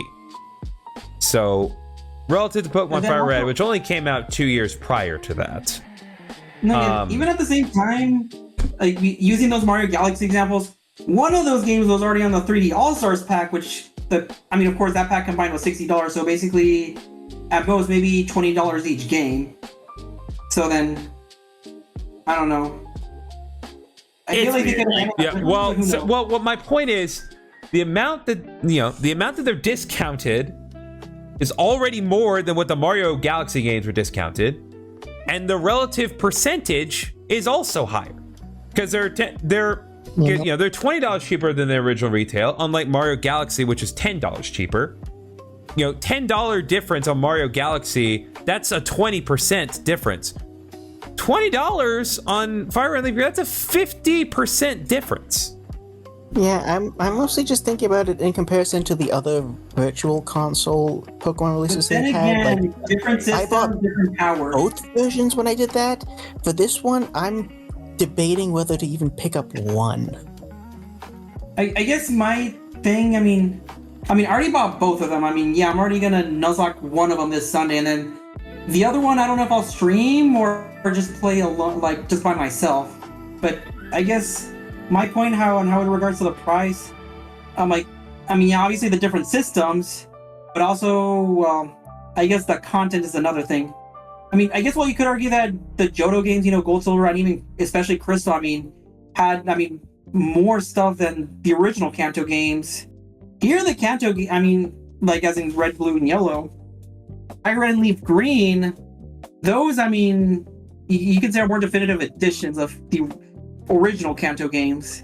Not just, in terms of, hey, you're playing the same story, but you're also doing more post-game stuff and even a little bit of stuff or new stuff between the 7th gym and the 8th gym. Right. And also, Oh yeah, follow Griffin's Fire Red Let's Play. Yeah. And also, to be fair, like, those are some of the only games that, like to this day, uniformly and consistently run at 60 frames per second. Though I'm still not entirely sure how that's going to pan out on the Nintendo Switch. Because it's not the native console. Because it can't run anything at 60 frames per second. So it's like, I'm happy they're both on the Switch. I'm just worried. I don't understand how they're going to run on the Switch when they uniformly and consistently run at 60 frames per second. But yeah, like, until like Scarlet and Violet with the Switch 2 update was available, nothing ran at 60 frames per second aside from the Gen 3 games, at least not consistently. If any other Pokemon games did run at 60 frames per second, it was only either outside battle or inside a battle or neither. But it was, aside from Gen 3, it was never both. All right, how about this, Griffin? Mm-hmm. Because I do plan on streaming the Fire Red Nuzlocke this Sunday, you can use my footage if that helps. Well, if you're able to somehow. I have a Let's Play. You just advertised it. I don't need your footage. I have footage. No, here's the thing. No, here's the thing, Griffin. Not so much for the game itself, but rather the quality of the Switch versions of the games. Oh, I see what you mean. We'll see.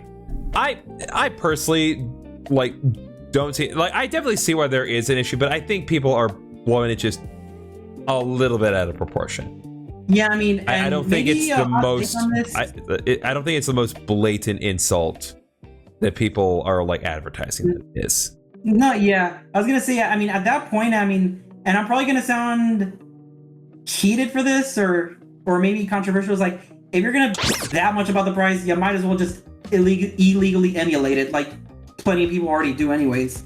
Well, and that's what was frustrating me about it, because people were saying it's like, oh, you can just get a ROM of it for free. It's like, yeah, but that's not really a valid argument, and not just because it's illegal, but also because you can make that argument for almost any game. If you go deep enough down the rabbit hole, you can find a ROM of any game and illegally download it, and all you need is an equally illegal emulator to run it. So it's like, yeah, if you want to at a certain point, you just be like, well, fuck it. I'm just not buying games anymore. I'ma just steal all of them. Yeah.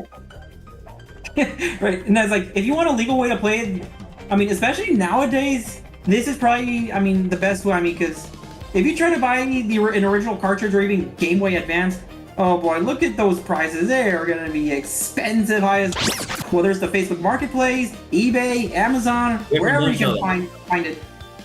I will say, however, if you want to play on your TV and do not want to play on the Switch, and you can't afford a Switch, buy an Analog Pocket.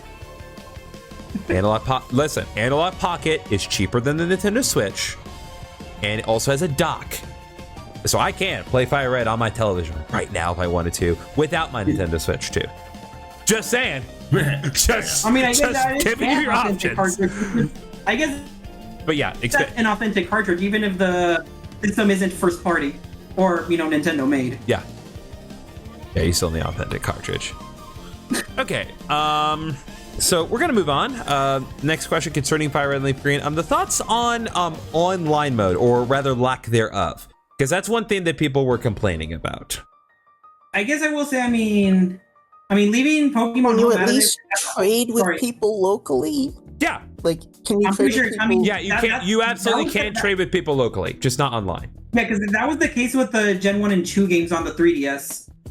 Okay. Yeah, because to my surprise, of course, at the time when I was a college, I think freshman or sophomore at the time, because it was 2016 when they released them. Yeah, I think probably freshman. I tried to trade with one of my high school friends. We were, of course, in different places. It's like when we tried to trade, it's like, oh, it only works locally. So that was a shame then. So if they're still doing that now, it sucks, but I'm not gonna say that it doesn't make sense. I think the matter of online, it kind of just generally has to do with one thing that people are just generally complaining about. Is that there authenticity, maybe? Well, not authenticity, but just like people were generally complaining that there was a lack of quality of life improvements to the game. Which, before we address that directly, psych, there is one quality of life improvement in the game. There is one. And that is when you complete the main story, when you beat the Elite Four, you get 2 items added to your inventory, and those are the tickets that allow you to go to the islands, that allow you to fight Ho-Oh, Lugia, and Deoxys. That was not in the original. You cannot get that in authentic cartridge. Oh yeah, that's right. Good luck getting that on authentic cartridge these days. So yeah, that's right. I did see that. So, like, no matter what I say next, you cannot say there are 0 quality of life improvements. But that aside, I think the main reason that they didn't change a whole lot, and this kind of has to go back to what we were discussing in Pokemon XD. If they changed enough of the game, they would have to get Fire Red and Leaf Green re-rated. And that would be a problem because... Actually, they did re-rate it. Did they? Yeah, it's E10 now. It's not E anymore. And they actually did bring up the reason why. The gambling portion. So, Gate Corner. Huh. Well, never mind. But still, the thought sense, I think they just worry too much about the consequences of changing it too much. Also, they would have to add more stuff into the game, as far as initial text options, because you would need you have to modify one of the NPCs in every single Pokemon Center to prompt you to do locally or online in a game that was never intended to go online. That said, if we go ahead a few years and they put any of the DS games on the Nintendo Switch and those don't go online, that will piss people off, and they will have every right to be pissed off. Yeah, that's because those gonna games be a aren't problem. those They games are literally had to- intended to go online. The only Yeah, thing though is and I'm not sure if I see Diamond and Pearl or maybe potentially even Platinum going online at least anytime soon, because of course you got BDSP on the Switch. Oh yes, because those are so good. They're essentially They are the same most for the faithful most part. remakes that exist. we Even put it in. We could rant about those all day. Let's not get into that rabbit hole again. But yeah, for BDSP, pretty much Diamond and Pearl are already on the Switch. But regardless, my point is, if any of the DS games get on the Switch as standalone games, and those do not have online compatibility, that is completely justified, because those games are made to go online. They have online functionality in the game. They wouldn't have to modify the game at all. That is true. They would just have to make it so that when you're prompted to go online in game, you'd go online with the new Nintendo service as opposed to the old one. That's the only difference. Which is what is it, Nintendo Wi-Fi at the time, right? Yeah. That's the only difference. So as long as they, as long as they make that happen, that would be fine. But in games that were never meant to go online, or even the transceiver, or right? not the Well, transceiver, and that's but the other thing. It's Senpai's with equivalent Fire of Red it. Leaf Green, you'd have to make new UI. That or it'd have to all be relegated to I think it's not even showing part of the game. It'd all be some separate thing. It's just, I don't know, it'd pull you out. So yeah, I understand the frustration of people wanting to play online. I get it. You don't need to tell me of all people that, but I just think it is more of a hassle than I think people realize it is, and I think it's more of a hassle than it would have been worth to do. That's just my opinion. You know, if you want to trade Kanto Pokemon online, you can do that with pretty much any of the other Pokemon games on the Switch. Okay. Rant over in respect to online. Y'all's turn. Yeah, I did get cut off. I don't remember if you guys remember the short that I posted that I clipped from someone else's video of Brilliant Diamond Shiny Pearl is the most faithful remakes because they remade a bug that was fixed in Platinum. Yeah. Well, Was it getting stuck on the island or what? Well, they copy and pasted the code of Diamond and Pearl, and so all the bugs that exist in Diamond and Pearl exist in BDSP. And that's not an exaggeration. That's straight up literally what happened. Were added back into Diamond and Pearl. So, Ryan, any thoughts concerning like online on Fire Red Leaf Green, or rather lack thereof? It mostly, it kind of kills my hype a little bit. I'm actually so mid on it, I might not even get it. That's fair. Again, you can still do local. You can do local. You just can't do online. I mean, if it's going to be on eShop, then it's actually going to be getting sales and stuff. Maybe I'll get it if it goes on sale for like $10. I think that's fair. Because like knowing Nintendo, I'm not sure they'll do it. But then again, no, they've done discounts on even like the big game. Yeah, there's no discounts. on Nintendo games? Yes! Clearly you don't frequent the eShop was enough. a third off the price just like a couple weeks. Yeah, like they do discounts, Israel. It's like for games that Nintendo doesn't make, I mean, yeah, I've seen those or even heard about those, but Israel, they Like, do Mario give Odyssey discounts was on $20 first party off titles as well. 2 weeks ago. Yeah. Well, actually, no, it's been like over a month at this point. Yeah, but either way, it's like, yeah, they absolutely do apply discounts to their first party titles as well as everything else. Yes. It is not it's usually a smaller, foreign but thing. they do apply discount. Like, say what you will about their business practices, but even they give discounts on their stuff. I guess I was just unlucky to not see it. Evidently. Luke, thoughts on online? Well, like you were saying earlier, they would have to completely rewrite the entire UI. So it would be cool, but I also wasn't entirely expecting online. But they do need to have some functionality, and that's why I was always skeptical about them putting mainline Pokemon games onto Nintendo Switch Online and all that, because it would be a bit of a hassle, and so I'm glad they at least were able to find somewhat of a compromise there. It is a little annoying that you can't like link cable with your friends online. I understand not having like an entire lobby, but like it'd be nice if you could specifically do like the small room that you go into that's intended for the link cable. If you could do that with people that are registered as your friends on your Switch and you invite them. Right, but they'd still have to set up a UI for that. I guess that's the Yeah. thing. I mean, no, that But like, they could but run like the Griffin code said- and they could have just. I'm just thinking of like the Steam where they put an overlay on, and the overlay is just like entirely on the Switch, not changing anything of the code itself, and they just run the code for link cable. No, but I guess Griffin does have a point. Like, if they screw this up with the DS games, then there will be more of a justifiable reason to throw pitchforks and port this. Because Yeah. I mean, of course, the DS technology did have the capabilities of going online before, of course, it eventually shut down. Yeah, like at this point, the only reason the DS games can't go online anymore is because Nintendo has taken away the avenue to do so.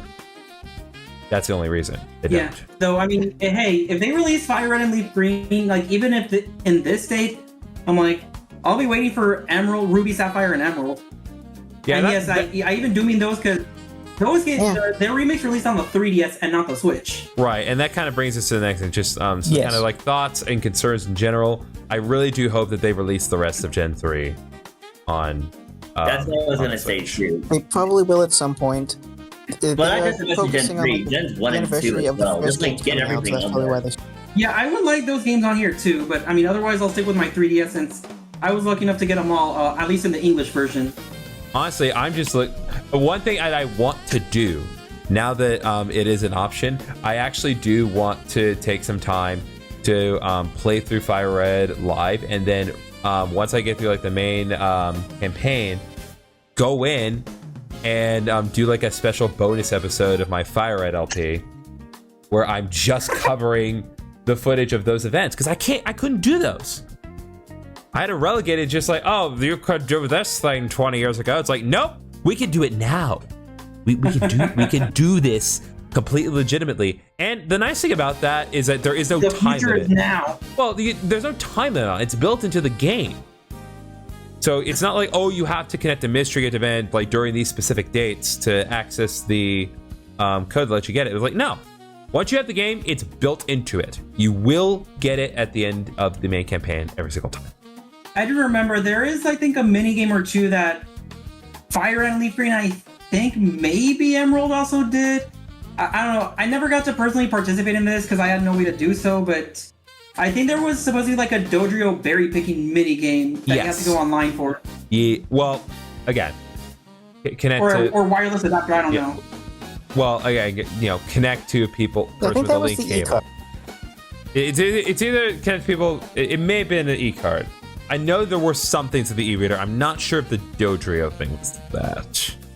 But regardless, I don't anticipate that popping up because that's a whole other can of worms. Like the e-card barely worked out with the actual games. I don't think it's going to work out on the digital copies. Here's the curious thing, though: the Super Mario Advance games that they released for the GBA portion of NSO.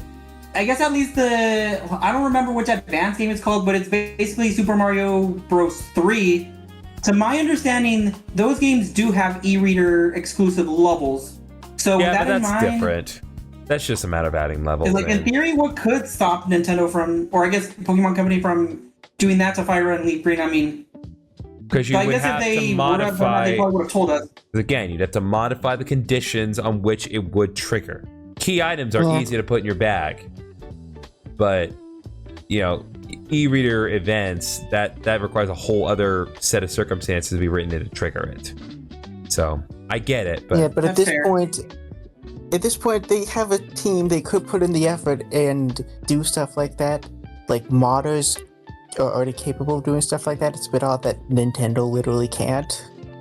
But it's Nintendo. I'm not gonna lose sleep over the e-reader mini games. I do recognize I recognize the concerns. I'm not gonna lose sleep over not doing the e-reader mini games. I will sit in my chair and satisfyingly wash everything away with Blastoise. Have a good night. And claim your victory. Pokemon Champion? Not yet. I think we still have to talk about the other few points in the Fire Red and Leaf Green, right? those were the last two things I was just going to mention before we get to Pokemon Champions. The part E was just generally reminding me to play devil's advocate, just kind of be sure to kind of show both ends of things, but also generally, like, regardless of what we say here, the number one thing that I have hated out of all of this whole experience of Fire Red and Leaf Green coming out is people spending their free time going on the internet and shitting on people for buying the game or playing it on Switch. Don't do that. It's like, if you don't want to play it, it's like, then don't play it. It's like this. It's like, if you don't want to play it, if you do not want to play the game, if you don't want to buy the game, that is fine. That's your decision. I'm not gonna tell you that you should buy it if you don't want to. At the same time, I don't think that being incredibly, like, because I'm seeing some really hurtful stuff online. And it's just letting out in the ethos for just to discourage anyone. It's like, if people want to spend their money on this game and they want to play it on the Switch, fucking let them. It's their money. You have the right to do with your money as you see fit. They have the right to do with their money as they see fit. It's as simple as that. So you're entitled to everyone's entitled to their opinion, but be nice.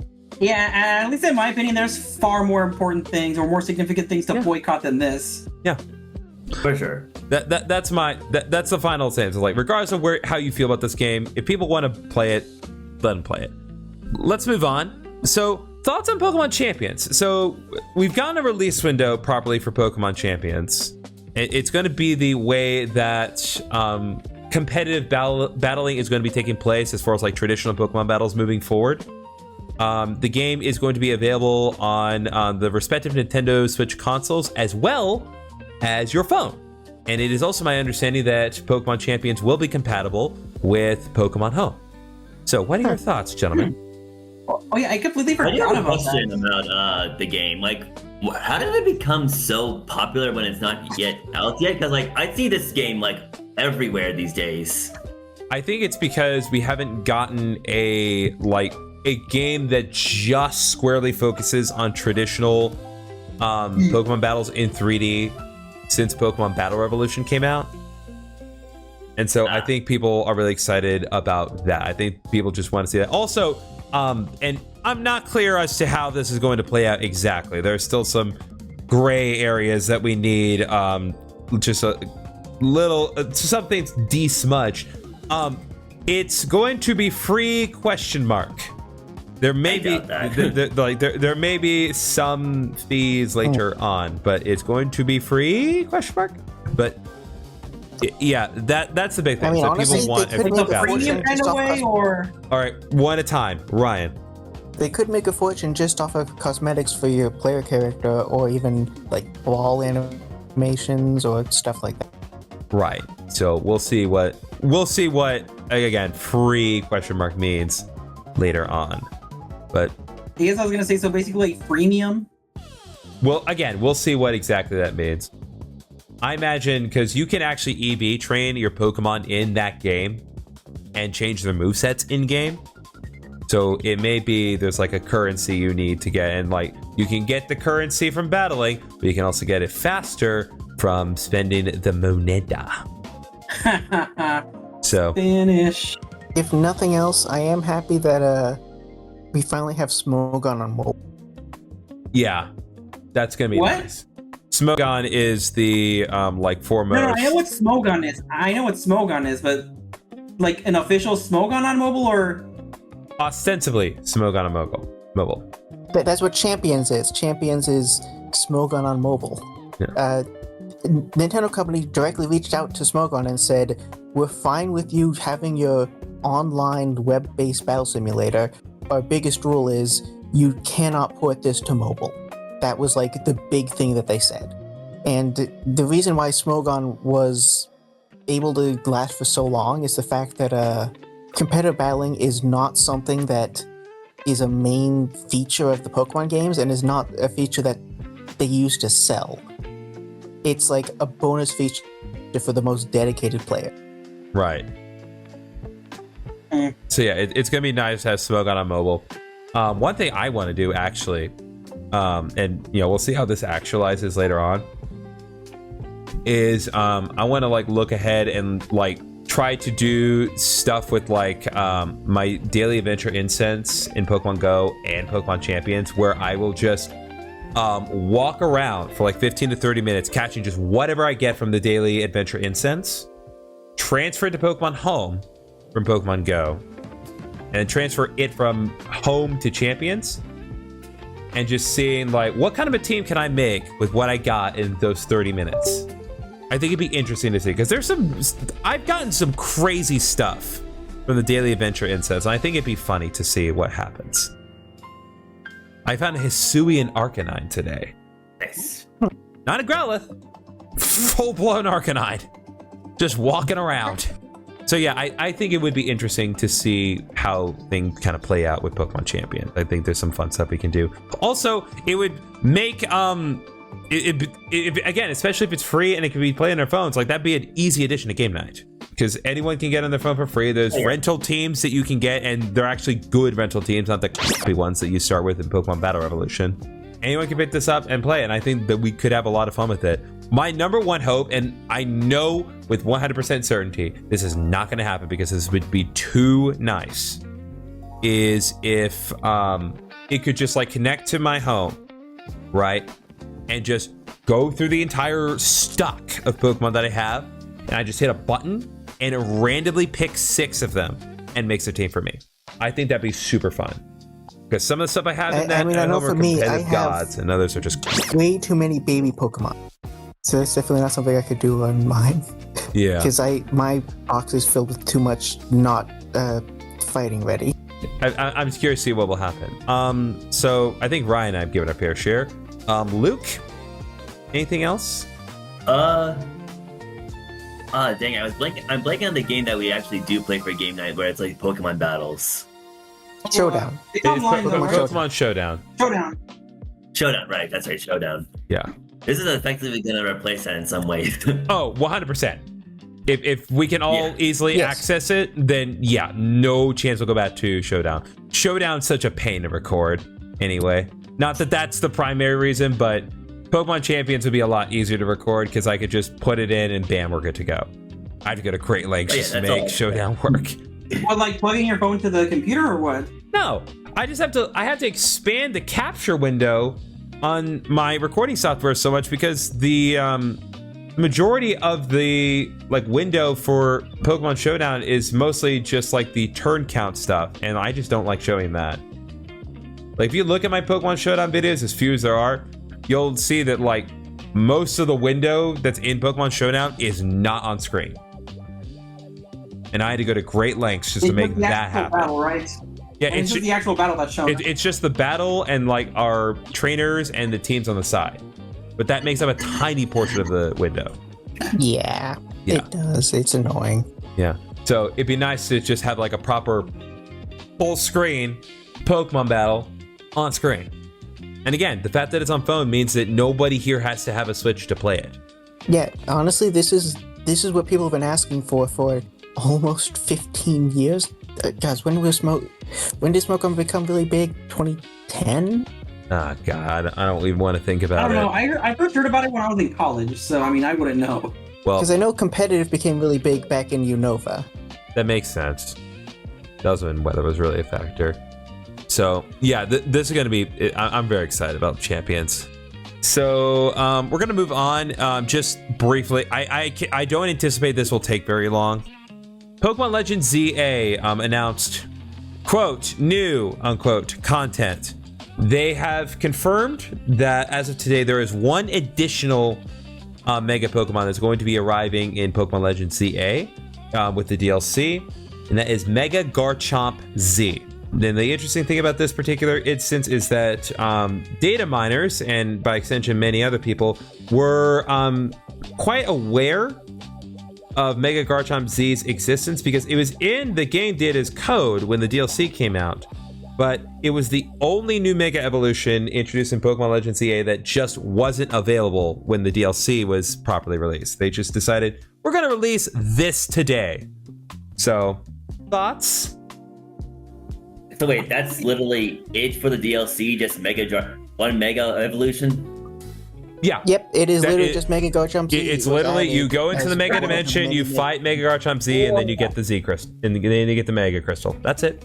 And how much are they charging for this? Well, again, there is more to the DLC than just that. It's just a weird thing that is just like, we're going to add this to the DLC now and nothing else. That's honestly my only like gripe about it is like, why did this not just come out along with everything else? It doesn't cost any more to get this. If it costs any more to get this specifically, that would have made people livid. But it's just weird that they just decided, we're just not going to make this one Mega Pokemon available until today. Okay, I'll be honest. I mean, I honestly thought it was already part of the DLC. I mean, well, to be fair, I don't have the DLC because I'm kind of just starting to play the game. I mean, I barely beat... What was her name? Canary, however you pronounce her name. I know who you're talking about. Last time I streamed. Cursing girl. Yeah, the fucking cursing Twitch girl. The polar opposite of Iono, who I thought for the longest time her name that she was just saying I don't know in a very slang way, like I don't know. Yeah. But anyway, I guess regarding the DLC, I'm surprised it wasn't released with the DLC to begin with, because I did hear Mega Garchomp Z being a thing. I just didn't know it was being withheld until today. Yeah, it was literally in the game's code, but there was no way to access it. Now there is. Yeah, I don't know if I'm going to get the DLC. I mean, heck, I don't even have the Scarlet and Violet DLC. Let's not get into that.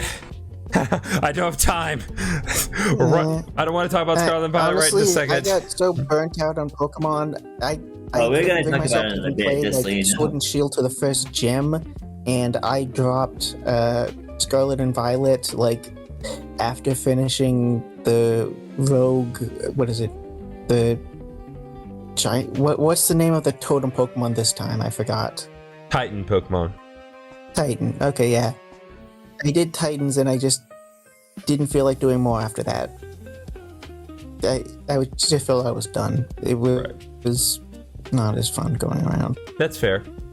So I will just say, with Spencer Mega Garchomp Z, it is one of those things where people are relatively excited about it, but they were more excited about it when the data miners found it, because Mega Garchomp Z does fix a lot of the big problems that the original Mega Garchomp had, namely its speed factor, because people. Mega Garchomp is worse than the normal Garchomp. That is something it's infamous for. Yeah, because it's slower. But Mega Garchomp Z is interesting. So it loses its dragon subtype. I'm sorry, it loses its ground subtype. So it's pure dragon. We don't know what its ability is yet, because obviously there are no abilities in Pokemon Legends ZA. It is it's almost 50 points faster in its speed. So it is significantly faster than normal Garchomp. And weirdly enough, if I'm looking at this correctly, its attack stat does not go any higher. However, its special attack goes from base 80 to base 141. So, Well, Garchomp's never been a special attacker, so this will be kind of interesting. yeah, so you have a mixed attack. You have a mixed sweeper with 151 speed, 130 attack, and 141 special attack.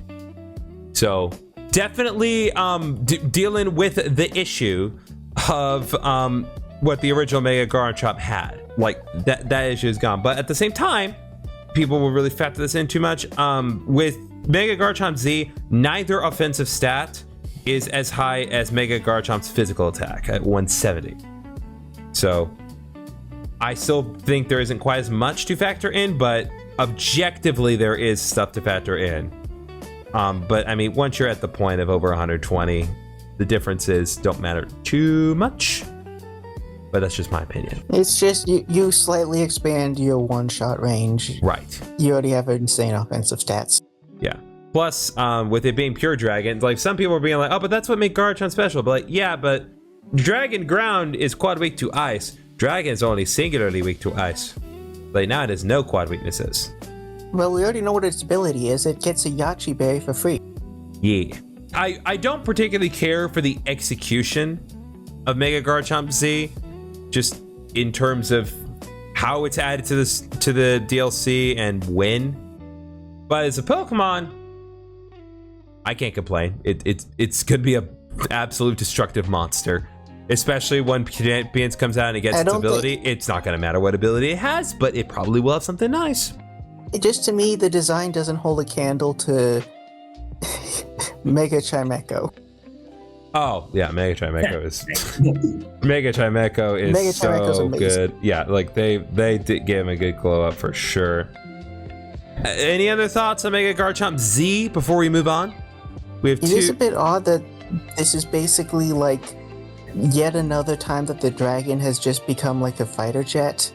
Because we have Mega Salamence, and then we also had the Ghost Dragon. That's true, but that was always the case for Garchomp. It has been explicitly shown in the anime that Garchomp can outpace a fighter jet while flying. And that's normal Garchomp. That's not Mega Garchomp either way. So I think they were just kind of like, just trying to like, you know what? Let's just go all in on this now. We've shown it in the anime. It's implied in the Pokedex. Let's actualize it in model now. Does anyone else just want to bring up, or are we going to move on to Pokemon? Yeah, I think it's a good time to move on. Thoughts on Pokopia?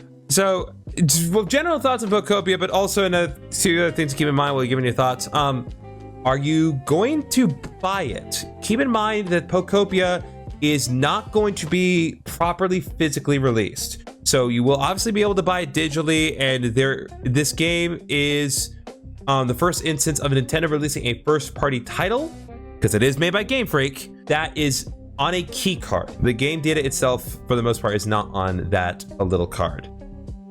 The Dittos are taking over the world! They're multiplying in this trailer! They are. But also, no, I'm probably not gonna get this. This is cute, like a cute little Animal Crossing mystery dungeon hybrid kind of thing, but not my thing. I mean, I guess honestly, I thought this game was already out, and I thought that this trailer was, oh, here's an update for a game that already came out.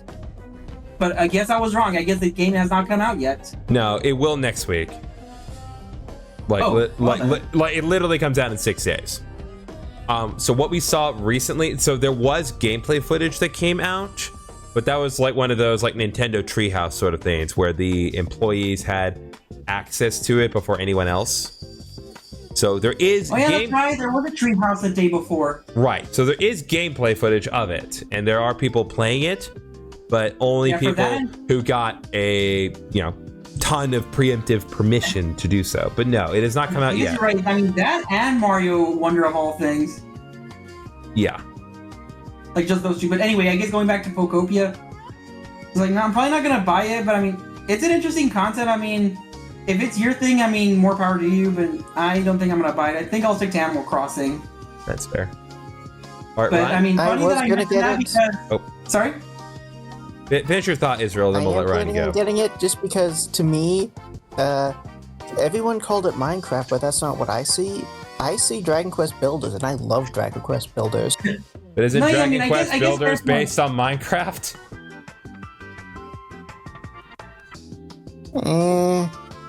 Like the building in it. Fair enough, Ryan.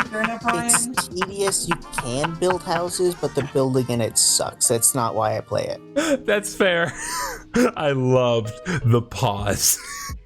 It's like I guess fair enough. It's like, I don't know, Minecraft, Animal Crossing. I guess now, as you mentioned, Dragon Quest Builder all had some kind of interrelationship baby, and then that just married Pokemon. And then that's what Pokopia is. Wow, I cannot English today. It's a tricky name. My thought on it. So, first of all, I will say, people have been generally giving like really positive feedback about this game. People do seem to like it. There are some really cool like original designs of Pokemon in there. There's a new Tangrowth in there. There's a ghostly Pikachu in there. They gave Rotom a new form in the Pokemon Presents today, which is nice because I love it when Rotom gets new stuff. What is it, a boom? Well, I guess not boombox, but I guess a radio. Boombox, I mean, it's the same thing. But yeah, it's a musical speaker. But yeah, they gave Rotom a new form today. I like that. Give it CDs and we'll play music. So the nice thing about multiplayer, and this is, I don't think this is something that was mentioned in the Pokemon Presents, but I do believe it was mentioned in the Treehouse, is you don't need if you want to do multiplayer with people, only one of you needs to have the game. You can do game share with people. So if you wanted to go all in with the multiplayer, only one of you needs to buy it, and they can just go online and just hang out with your friends with game share. I like that. I do like that aspect of it. However, my stance on it has always been the same as I will state now. If someone who is subscribed wants to pay me $100 to play it, I'll do it. I will go all in. I will buy it. I will play it. I will make content with it. But I don't want them to do that. I'm making it clear. I do not want anyone doing that. But if they do that, that's the only unrealistic scenario where I'm going to play that game. Because it's just not my thing. And again, the big detractor for me is that it is not, there's no physical release of the game at all. It is either the digital copy or the key card. I really dislike that, yeah. Yeah, that is the number one detractor for me. So I don't want to give them my money if I'm not owning the game. But hey, if someone wants to give me the money, I'll gladly spend someone else's money. I don't want anyone to do that. I don't want anyone to do that. I want to make it perfectly clear. Do not donate $100. I don't care how much you think it's $100 to you. Listen, I'm not going to do it, but I want to do it. Listen, if they do it, I will act on it. But otherwise, don't. But yeah, those are my thoughts on Pokopia. I think it's cute, but and I'm not saying it's not worth your money. It's just not worth my time and money. Yep. Again, yeah, it's not for everyone. Yeah. So And that's fine. basically, it's gonna be someone's niche. It's not ours. Yeah, exactly. And there's nothing wrong with that. But And I seriously, know for me, Nintendo, what the I heck? love It's your own Minecraft. property. Release it on release a physical copy. Yeah, that was also another thing. Like, I didn't realize it was gonna be one of those game key card thing. It's like situations. it's one thing for third-party titles, and boy is it, but it's your own thing. There's no reason to do that.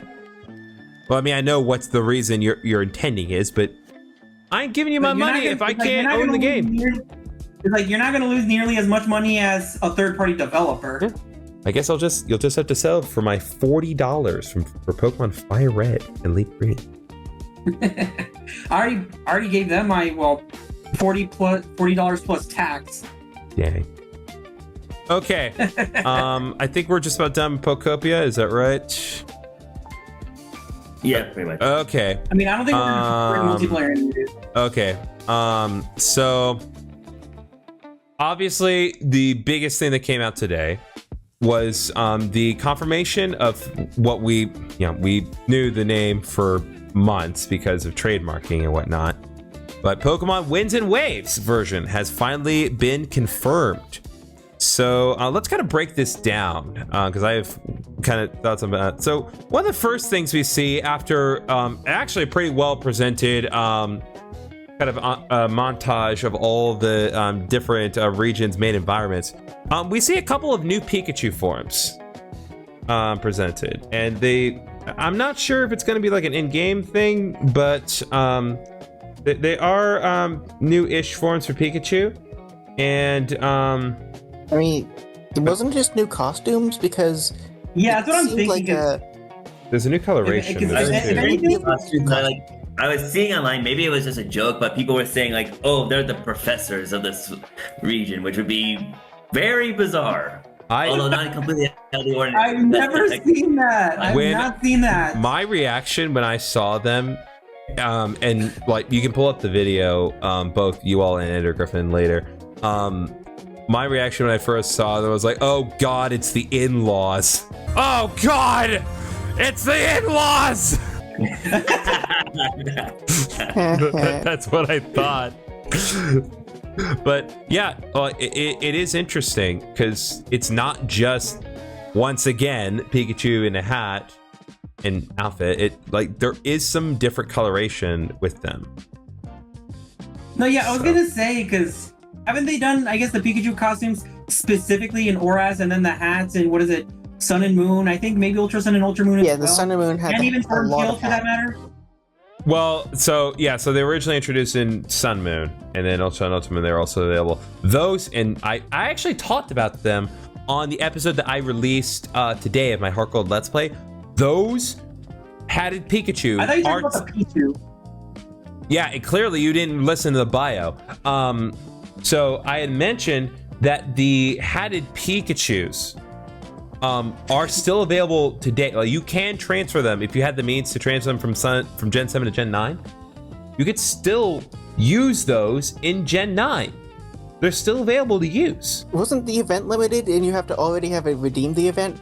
Oh yeah, I mean you can't catch them, but I guess my point is like if you have them, you can transfer them to Pokemon Hub.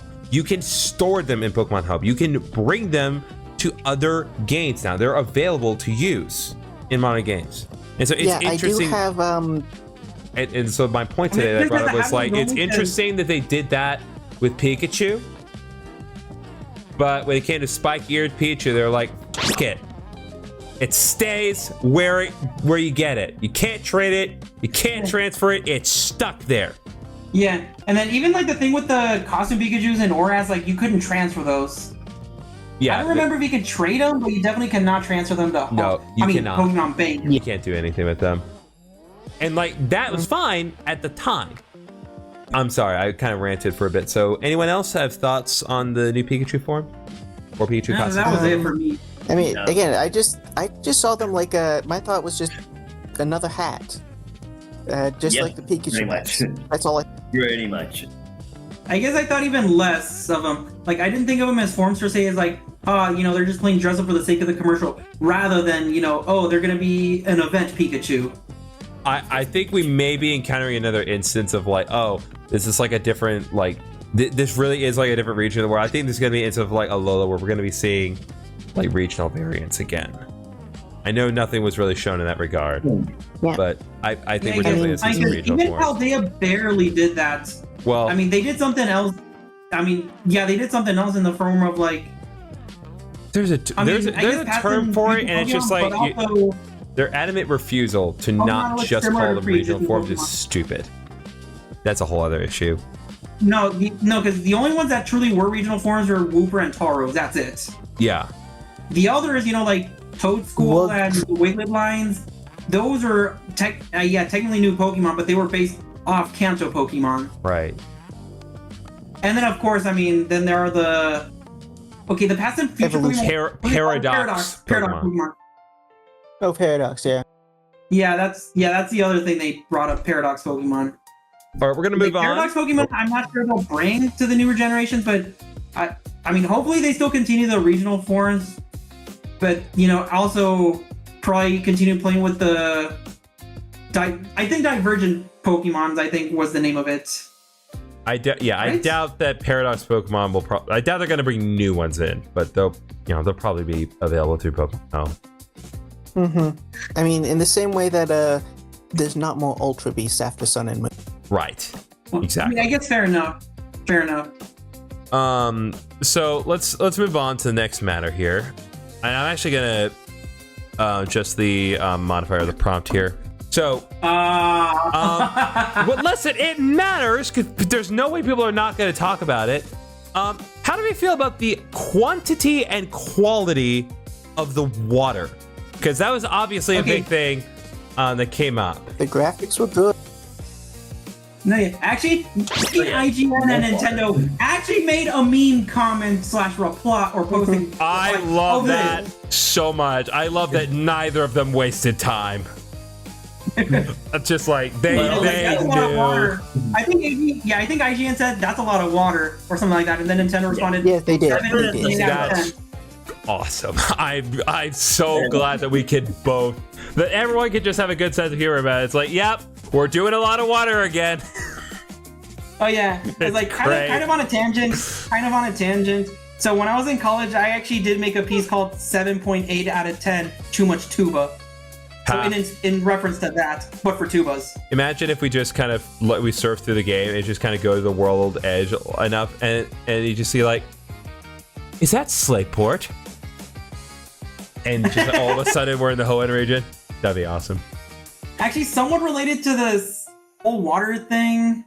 So I don't know what different rumors there were out there. Some people thought this was going to be a game based on Greece. When I saw it, initially I thought it looked a little closer to Australia, but then I saw a comment later on. Mine is a whole outback desert thing. Reason why I thought Australia was because of the uniform that the pro tags were wearing. Okay, that makes more sense. But I guess now actually looking at a different comment, someone commented that, oh, this actually looks like Indonesia. I was like, oh, that actually makes sense. Yeah, it's supposed to be based on Indonesia, Malaysia, and the Philippines. Where'd you get that from? I don't remember. I don't remember if I saw it on a Facebook comment or a YouTube short. I don't remember. I think it might have been a YouTube short. Okay.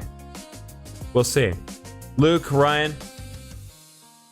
I would say this is probably... I've had mixed opinions overall on the trailer, but we can get into those a little bit later. But at least for this portion, I was on the good hand side, the water does look great.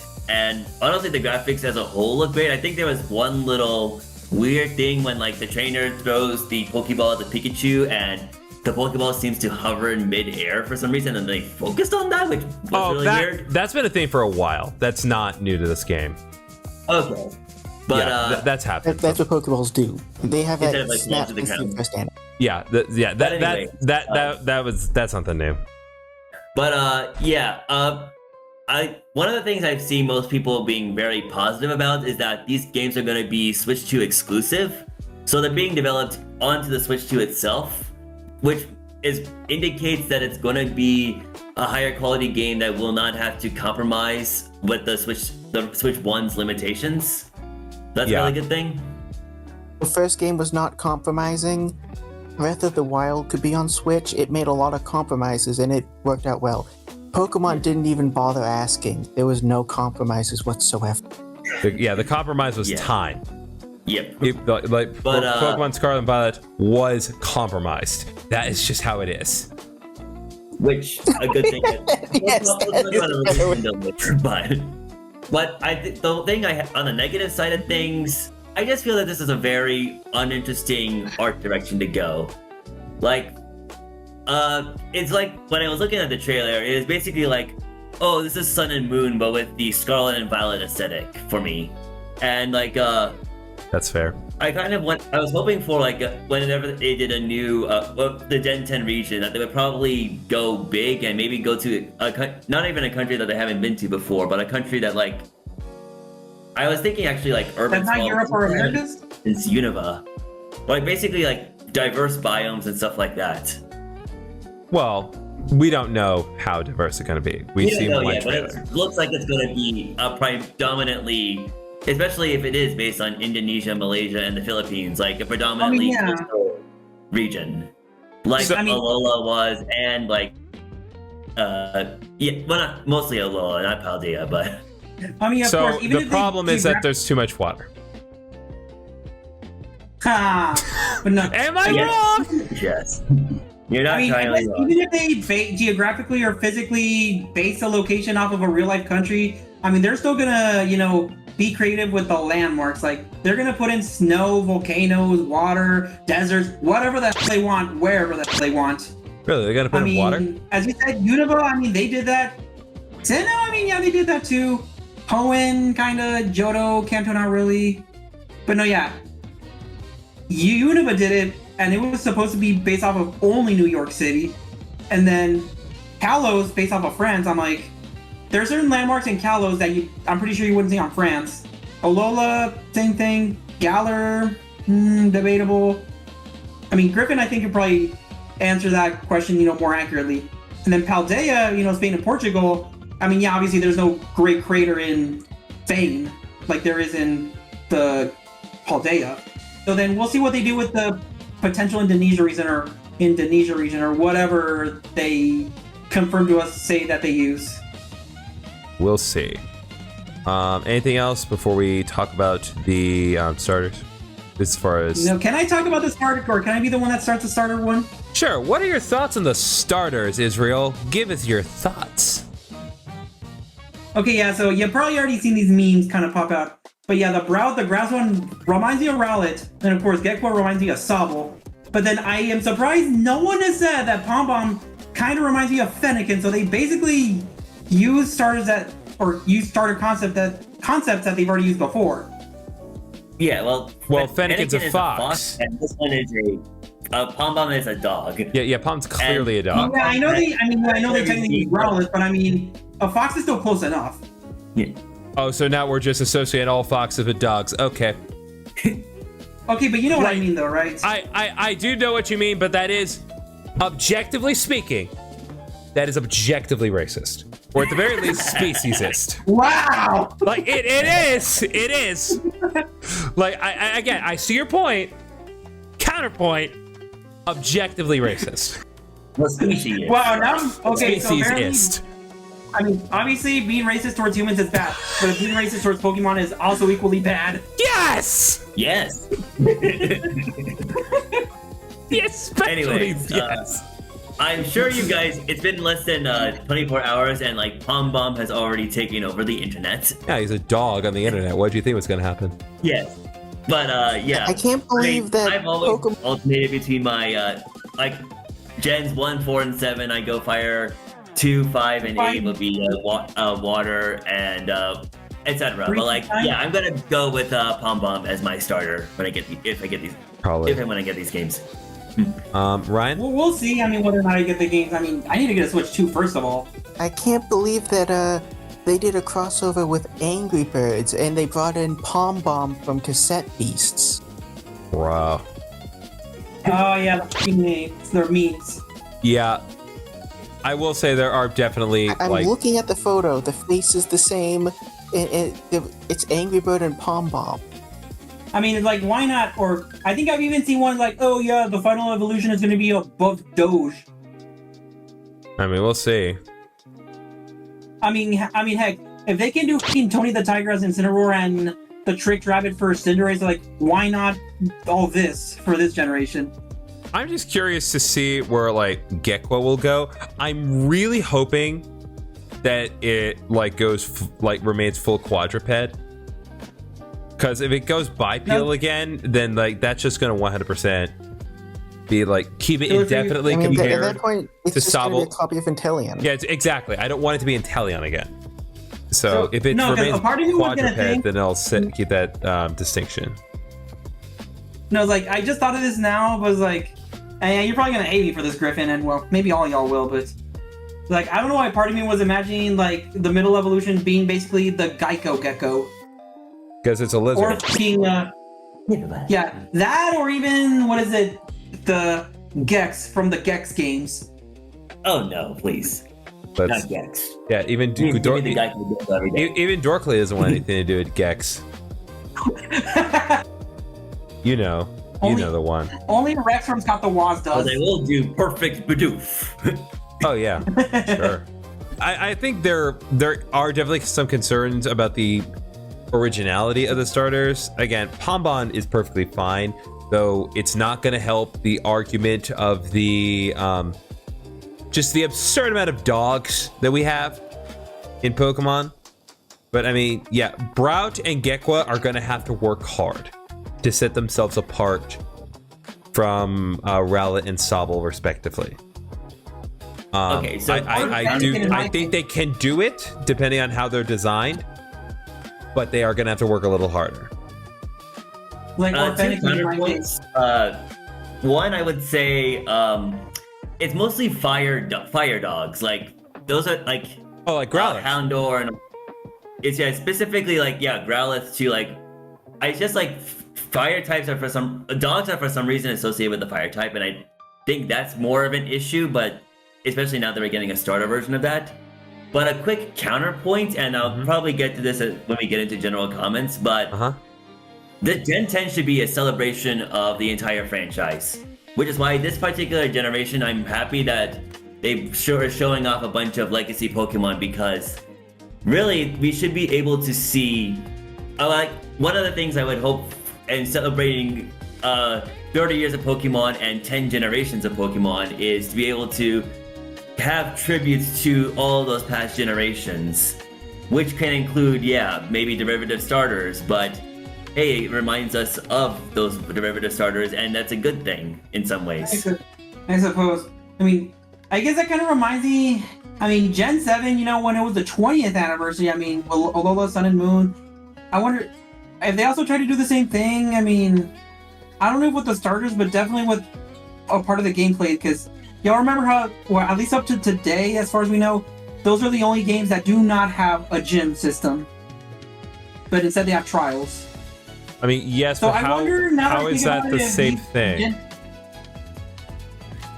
I don't know. I guess that was like, I wonder what new gimmick this game is gonna bring. And I don't mean like Mega Evolution or Z Crystals or those types of gimmicks. But rather they're gonna do something a lot more major. The only thing I've Or if heard, even the third are gonna be evolved somehow. the only thing I've heard is that apparently it's something that's going to be comparable to the Gomu Gomu no Mi, the Gum Gum print from One Piece. So real stretchy power stuff, but that's just rumors. That's total hearsay. I've seen nothing, so I could not definitively tell you.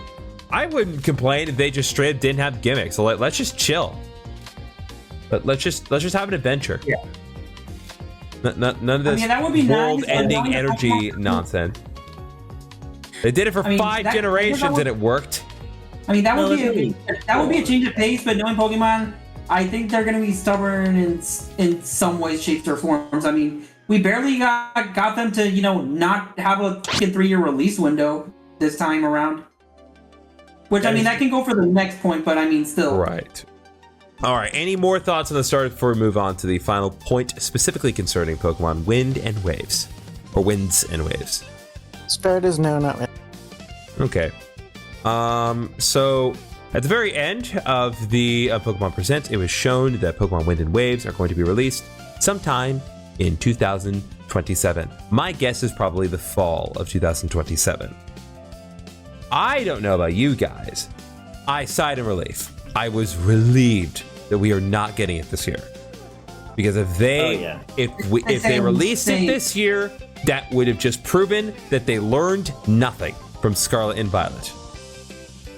Because like even if it's past the 3 years, I mean, yeah, waiting an extra year, I mean, not just in theory, but hopefully in practice as well, ends up being fine. Well, at worst. Well, Game Freak released Legends ZA last fall. Not to mention they're releasing, Pokopia in 6 days from when we're recording this. It's like we're good. We're good right now. Give Gen 10 time to cook. I'm mostly just sad that we haven't seen Legends Arceus gameplay coming back, and Legends ZA was not really similar. Well, yeah, they're gonna they're experimenting with it, and they're gonna continue doing that. So it was the Legends Arceus, it's in the past.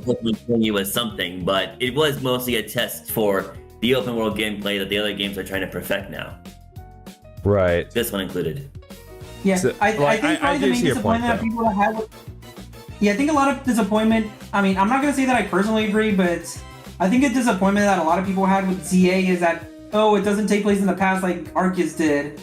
No. I mean, on top of some of the mechanics that are not there. That's not the issue with CA. That's not it. No, that is not the issue with CA. The issue. I thought that's what I heard from a handful of people. That all right, well, no, it's not in the past. That is not the. I promise you, Israel, there are issues with ZA. The lack thereof being in the past is not the foremost concern of ZA. That is like I see the issue. I present the counterpoint. That's not the problem with Pokemon Legends ZA. But we'll talk about that in a minute. So any other thoughts concerning the release window? How'd y'all feel? It's like you good with 2027? Good. Yeah. I'm happy that they're giving it time. Okay. I mean, heck. I guess I'll even add this. I mean, now that it just came up, but heck, if they even delay it, I mean, hopefully that's even better too. Like in terms of the final product. Yeah. Now the $1 million question. Will this release before or after GTA 6? Probably after. There's a non-zero chance. We've waited this long. It's been delayed enough times. There's a non-zero chance. I mean, hey, Sakura Lincoln made it to El Paso before HEB and GTA 6 have been released. Okay. Final thoughts in general. Anything at all that has not been mentioned during this particular discussion. Ryan, we're going to let you start, and let's try to let him speak his piece until he's finished, all right? I mean, I think it'd be better if the other people start. I can talk for a while about Pokemon. So. Fair enough. Oh, me too. Israel, go. Mine will be, okay. Or Luke, since you started talking. All right.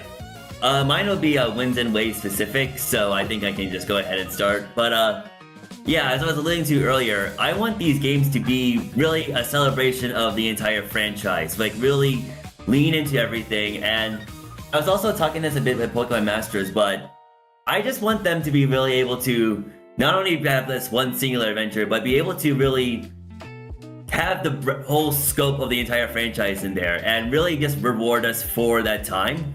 Something that one of my problems when I was talking about earlier about the Alola and mixed with Scarlet and Violet art style is because even though Sun and Moon's, like the Alola games can get pretty dark, both those and pretty much everything since Kalos actually has been relatively kiddie. And I mean, yes, it's Pokemon, but I would have appreciated something along the lines of Unova, where like it ages up things a little bit and gives you a more mature experience. And I think that's what Gen 10 should be, story-wise. And then let him finish. I mean, at the same time, it is kind of exhausting having every single Pokemon story ever be the box legendary at the very end of the game is about to end the world. That is like every single Pokemon game since 3 has done that, and it's kind of exhausting at this point. Maybe, but like just like a story that takes Pokemon a little more seriously to reward the people that have been with the franchise for this long, for 10 generations. And also, again, at this I know point, people hate fan service, but I would just want all the fan service in this game. Like, just give it to me. I want to be able to, like, hey, why don't we walk into a house and just like see Cynthia and like be able to fight her or something like this, spitballing off the top of my head, but really just connect all the characters and all the generations together in one single package. Like, just give me the definitive, true celebration of the Pokemon experience, and I probably would be satisfied if it was just a good regular old Pokemon game, but that would just make me like bawl my eyes out. Just having that kind of experience. It's like, let's say if that happened. Did you want me to expedite your order for the Gardevoir plushie, or... That kind of fan service! No, yeah, I was about to, subtly add, yeah, he does not mean the loot kind of fan service. He means the rated G fan service. Now, I knew what he meant. I just like messing with words. I mean, honestly, like the very first time I heard the word fan service when I was in college, literally the innocent meaning that Luke was just talking about was the first definition of fan service that I ever heard of. Oh, it wasn't until like a year later when I found out that fan service also means the loot that you were just implying. Anyway, oh yeah, so a few more things to continue. Like, give me like the different kinds of like, because they've been cutting down in every single game for a while now. Like, give me all the extracurricular stuff you can do, like Pokemon Contest or the Battle Frontier or Safari Zone and that kind of stuff. Things that haven't been in the franchise for a while, but are simply this, and just give them all back. Put them all back in the game. Let us have an experience where you can really do everything that you've been able to do in this franchise. Within, like the optional side stuff, yeah, definitely. Pokemon has been one step forward, see how two steps Lucas has back been for a doing the while. past how many years. Or Red again for the 50th time. I mean, people joke about Gen 1 coming out constantly, but the thing is, there was a huge window between the last 2 times we went to Kanto. Between Fire Red and Let's Go Pikachu and Eevee on the Switch. Heart Gold. And the only thing in between was Heart Gold Soul Silver having its post-game in Kanto, but I don't really count that because it barely... It's not the Gen 1 story. I was referring to like literally visiting Gen 2 Kanto character. is not something that we've done a ton, but the fan service of Gen 1 does get excessive. I agree on that. Well, yeah. So, like, what I'm saying is, like, do fan service for gens, not just Gen 1, but Gens 2, 3, 4, 5, 6, 7, 8, 9. I want Just a go all the grown-up way down. Silver. Yes, grown up Silver, please. That would be amazing. I want him I mean, to hey, be I a mean, little if we mom got a boss. 30-year-old Hey, if we got a 30-year-old Red and Blue in Sun and Moon, why not make them 40? Or Or we could just Maybe not 40. have them come back. No, I was gonna say. Why not have them come back, but not only them, please. Good lord. We do Oh not no, need yeah, that. of course, I That's agree. what I'm saying No, earlier. We do yeah, not need of course, Red no, and Blue Luke, yeah, of course, again. I agree with that, Luke. But I was gonna say, or what if they pulled like the Ultra Sun and Ultra Moon, like you know how they pulled out like the same villainous teams from their alternate timelines or whatever, where they actually won in their case. I guess what if you also pulled like the protagonists and rivals or whatever, the other important characters from each of the games. Let's say, for example, through a time portal. I don't know. Or I'm just how spitballing. about okay? Why is it even time travel? Why can't it just be a airplane? Why do we need time travel? No, but here's the thing. The reason why I bring out time travel like specifically is if you want to see them in the ages as you've known them, we can do it that way. If you don't want to see them aged up. Okay, I want to see them aged up. it's like, we want Hey, to but see of them course. aged down. If you want to see them aged up, I mean, nothing against it. You can do that too. I mostly just want a good open world where you can actually walk around and explore the region and discover stuff. Because the last open world was so empty. I don't care that. I'm That not is really true. We do a story that much. Hey, we we need one where you can actually go into the buildings. Hey, we'll be able to go underwater in this one. It looks That is good. good. Yeah. That is a good Oh, thing. yeah, why did Scarlet and Violet even get rid of that? The whole going inside of buildings. Because it took extra effort, and the game had no. Yeah, again, as we said, the game was compromised. The game didn't make compromises. The game was compromised. Yeah, the game was compromised.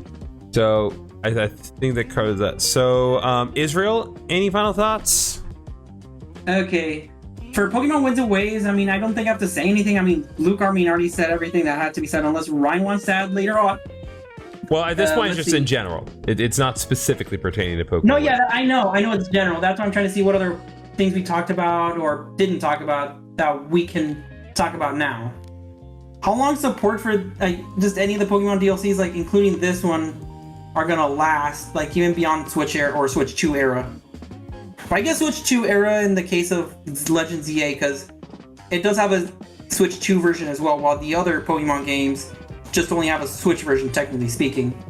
And Fire Red and Leaf Green, I mean, I guess we kind of dabbled with the idea. Hopefully we get the Hoenn games on here too. And I mean, also the Gen 1 and Gen 2 games for that matter as well. And yes, Gen 4 as well, but I mean, that's a whole different discussion.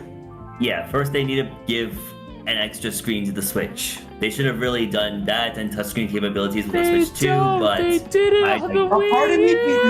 no, I feel like a part of me feels like they're just gonna do what they did with the Wii U and just, I guess, put in, I guess not even use the majority of the TV screen.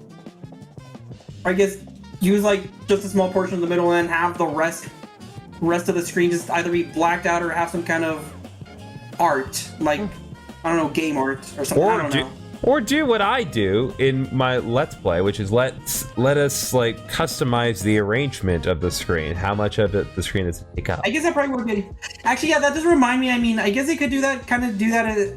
The thing as well as like the playing portion of the screen is dominating, while then I guess the touchscreen portion of the screen is tiny. I mean, they did do that with the Mega Man ZX portion of the Zero and ZX collection. Yeah, it can be done. we'll figure it out. They'll figure it out eventually. They're not gonna leave the DS games on the Switch, on the DS forever. Hopefully. Yeah, it's just been doing that for the past 15 years. Anyway, But I feel like realistically speaking, I don't think they'll prioritize Diamond and Pearl specifically because of BDSP. well, there's literally no point in doing That's that. just no, yeah, that's what I'm saying. That's just my personally what I think. Well, Now, DS games in general is Right? I mean, of course, Game Freak can prove me wrong. I mean, expect the unexpected with Game Freak, but that's just my opinion or my thought. Okay. I mean, maybe not my opinion, but that's just what I personally think. Well, that's your opinion. I mean, well, that's just like your opinion. I guess I don't think opinion is as much the right word as much as a hunch or guess. Oh, one more thing before we had passed it on to Ryan. I want everyone to go into their phones right now and look up Beast of Reincarnation. Oh boy. Okay. I'm not sure if you guys have heard this yet, but Okay, yeah. Oh, right. Beast of Reincarnation, the other game made by Game Freak. I mean, and like, look at it. It is beautiful. It is. It is that is incredible. Like, the immediate uniform reaction that everyone had. It's like, oh, this is what happens when you let Game Freak cook. Exactly. I'm hoping that they can do that with Winds and Waves. I think that's like everyone's #1 priority. But They won't. With the amount of stuff in the not game, gonna look like a Final Fantasy game at the same time. But I think with the amount of stuff in, I mean, yeah, that does sound nice, but I think with the amount of stuff in, especially the catchable Pokemon, I'm not gonna say that I know the Beast of Reincarnation, but I feel like that's comparing apples and oranges. Where I don't know, I guess if I was They're grown by the same person. I know that. But I guess it's the style or type of game, I guess, where I'm trying to go at. yes, it's the silent type of, like, yeah, they're not gonna put Final Fantasy characters, as I was saying, in Pokemon, but look, I mean, at least the environments and stuff like that, like, look at it. You can make a AAA looking game from Pokemon if they really tried. So hopefully, I mean, the trailer is promising enough, but we'll see. Right. I mean, I guess let's say even if they did do that, as like good luck or have fun with them doing that to the Pokemon as well. Unless you want to have cartoonish looking Mons in some Skyrim looking world. Quality looking Mons. I mean, then again, I guess fucking Mario Odyssey introduced a Skyrim looking dragon in a cartoony world. It can work. It can work. I guess that can work. And then, I mean, all the other stuff, I mean, I don't think there's much to say.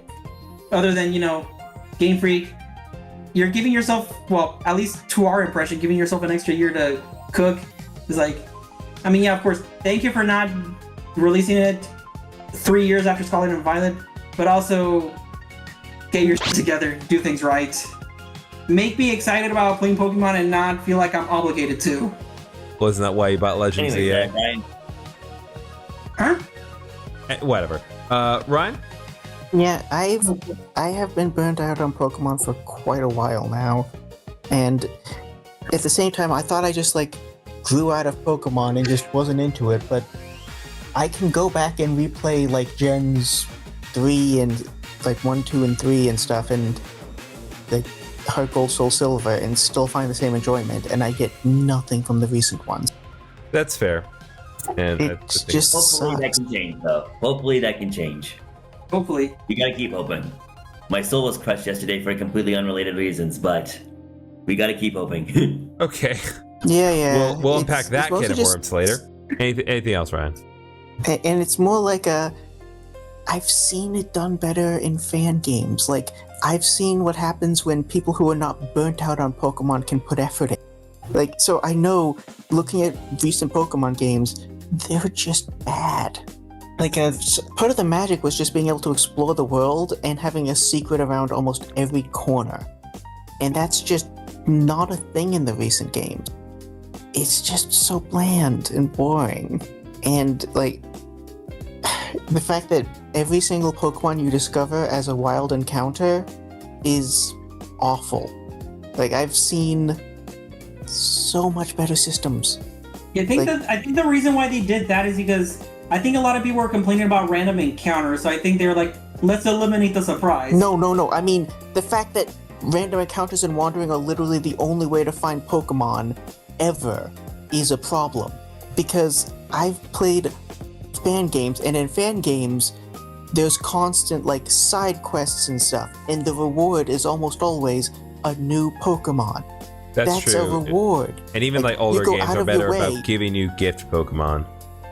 Yeah, gift Pokemon, and also like going out of your way and like come back here with this many badges, come here and trade this Pokemon that's a rare Pokemon on a different route, or stuff like that, or show me this Pokemon and I'll give you a TM. That kind of stuff. That's not much of a thing anymore. Like for years, Shuckle could only be obtained under very specific and entirely special circumstances. So you can't find Shuckle in the wild easily. The first like 4 generations. Most of this is but hopefully that'll all change with this game. We can only hope. You can only hope. And do things off on a positive note. Give me the I'm not gonna say that word again. Give me all the characters again. I want to see how everyone's been doing. Only thing I am going to say, as far as my final thoughts on everything, only 2 things that I want to see happen at this point. Okay? First of all, for God's sake, you've proven that it can work, and you've proven that you can work in scenes that would enable it. Just put in voice acting. Oh yeah, that's another thing I wanted to talk about. For God's sakes, just put in voice acting. You've put it into your mobile games. You've shown that it can work with literally every character in the franchise. You had pre-rendered cutscenes in Pokemon Legends EA that were clearly intended to be voiced over. They're made for that. I even mentioned that while, like, when they were showing like the trailer for Pokemon Champions, and they had like all these scenes of like people like in the Coliseum, those 2 like stand in Coliseum about to battle each other, and like all the sports commentators that were there watching the battle. No one talked. No one said a word. It's like, why is there no talking in your Pokemon trailers? It's like you literally had sports commentators standing in a coliseum and they said nothing. And also, showing off what I want, I'm gonna post something in mute chat. You can turn off the mute it in volume, but I just kind of want to stream this for a bit because this is the kind of thing that I love, and I'm so sad Pokemon doesn't do at all. Also, the second thing I want, just so we're clear, if we can either get a port or a remake of Explorers of Sky, that'd be nice. You want to tide me over? Yeah. You want to tie this over to Wind and Waves? That game's it's an endless well of content and time. I will gladly play through the whole thing. Oh yeah, Explorers of Time. Mute chat, just mute the volume on it, but just can we stream that for a bit? Because I just want to show that. Yeah, give me 1 second. All right, I pull up the video. Editor Griffin. Yeah, just. We'll add this to the video later, just so people as a reference point. Yes, I have muted it as well, but we're gonna add the video later as a reference point. But yeah, Pokemon Rejuvenation Esper event. Let's just look through the footage of this real quick. Again, this is total. I have it in complete silence just for the sake of it right now. So yeah, so there's an Esper right there, and you take it for a walk, chill with it, play with it. Eat dessert.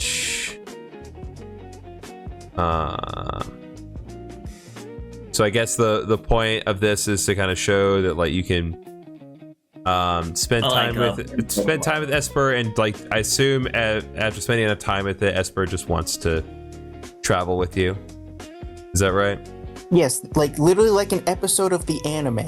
Right. You play with a Pokemon for a day. And you go out of your way and keep playing with them, and you bond with them, and then after a long time, they're willing to join you. Yeah, that'd be cute. That would be cute. Yeah, this is the kind of thing that we've been missing. This was all in Gen 1, and especially in the anime, stuff like this was everywhere, and it's just gone. Yeah, I agree. It would be nice to see more of this come back. And the Pokemon bonding, or Team Plasma eat your heart out. But yeah, this is a. Yeah, I mean, just the links to the only get way Pokemon. You can get Esper for 90% of the game. It doesn't appear as a wild encounter until way later. So if you want one for your playthrough, this is the only way to get one. That's crazy. Oh, you mean the event Pokemon? It's not. I wouldn't really call this an event Pokemon. I think the point more is just being able to get Pokemon in just through interacting with them in the world instead of just through random encounters. I think that's kind of more the point that Ryan's and also just having I know, that's what I'm saying. different corners of the world having different stuff happening in different ways, and your reward for interacting with them is finding new ways to get Pokemon. Right. Rather than just everything being a random encounter. Right. If you look at the Gen 1 anime, not much of the team that people get is from random encounters. There's big stories about getting a Pokemon, and that's just not a thing that they write into new games anymore. It's all random encounters. Ash didn't fight Charmander. Oh, wow. One more thing I completely forgot to mention. I can't believe I did, but okay, Unova remakes. Let's have those. You want Unova remakes? Okay, I'm gonna put an air of caution on that one. It is time for Unova remakes. Okay, yes, it would be nice for those to happen. I mean, personal thoughts on Gen 5 aside, well, I guess at least the original Black and White. I guess I do have a question. It's are they just gonna remake Black and White, or are they somehow gonna integrate Black and White 2 into this, or are they gonna remake both? Or are they maybe just a Legends Kyurem that's functions as Black and White 3. You can even do that. Well, so what they need to do... I feel like that would be a different thing. If they remake Unova, what they need to do is they need to remember part of what made Unova work is the masterful sprite work. So, I honestly, if they made a remake of Unova, I don't want 3D models.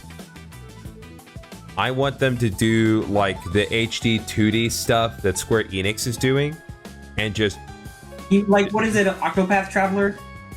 Well, yes, that engine, but yes, like that HD 2D style, or just something just masterful sprite work instead of these 3D models.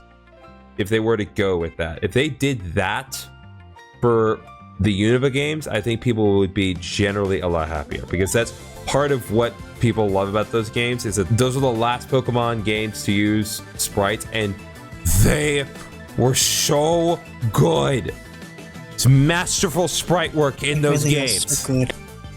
But I guess also another issue is like, I think especially because of BDSP, people are worried that they're literally, only gonna do, I guess, only update the graphics and that's it. Not the story, Okay. not the... Okay, I'm just gonna say it, because I saw a thing about this the other day, and I'm not justifying any aspect of BDSP. Like, I understand, like, there's a lack of effort in there, to be sure. I am gonna say, though, when you think about the circumstances of what was going on when it came out, it was difficult for people to come together and get anything done. Their backs were against the wall. They were under these ridiculous time constraints because it had to coincide with Legends Arceus. And the developers literally just threw their hands like, look, we can't do this under these conditions. And so Game Freak threw them a bone. It's like, oh, well, here's the code for Diamond and Pearl. Go nuts. And they just used that because that's what they were able to do.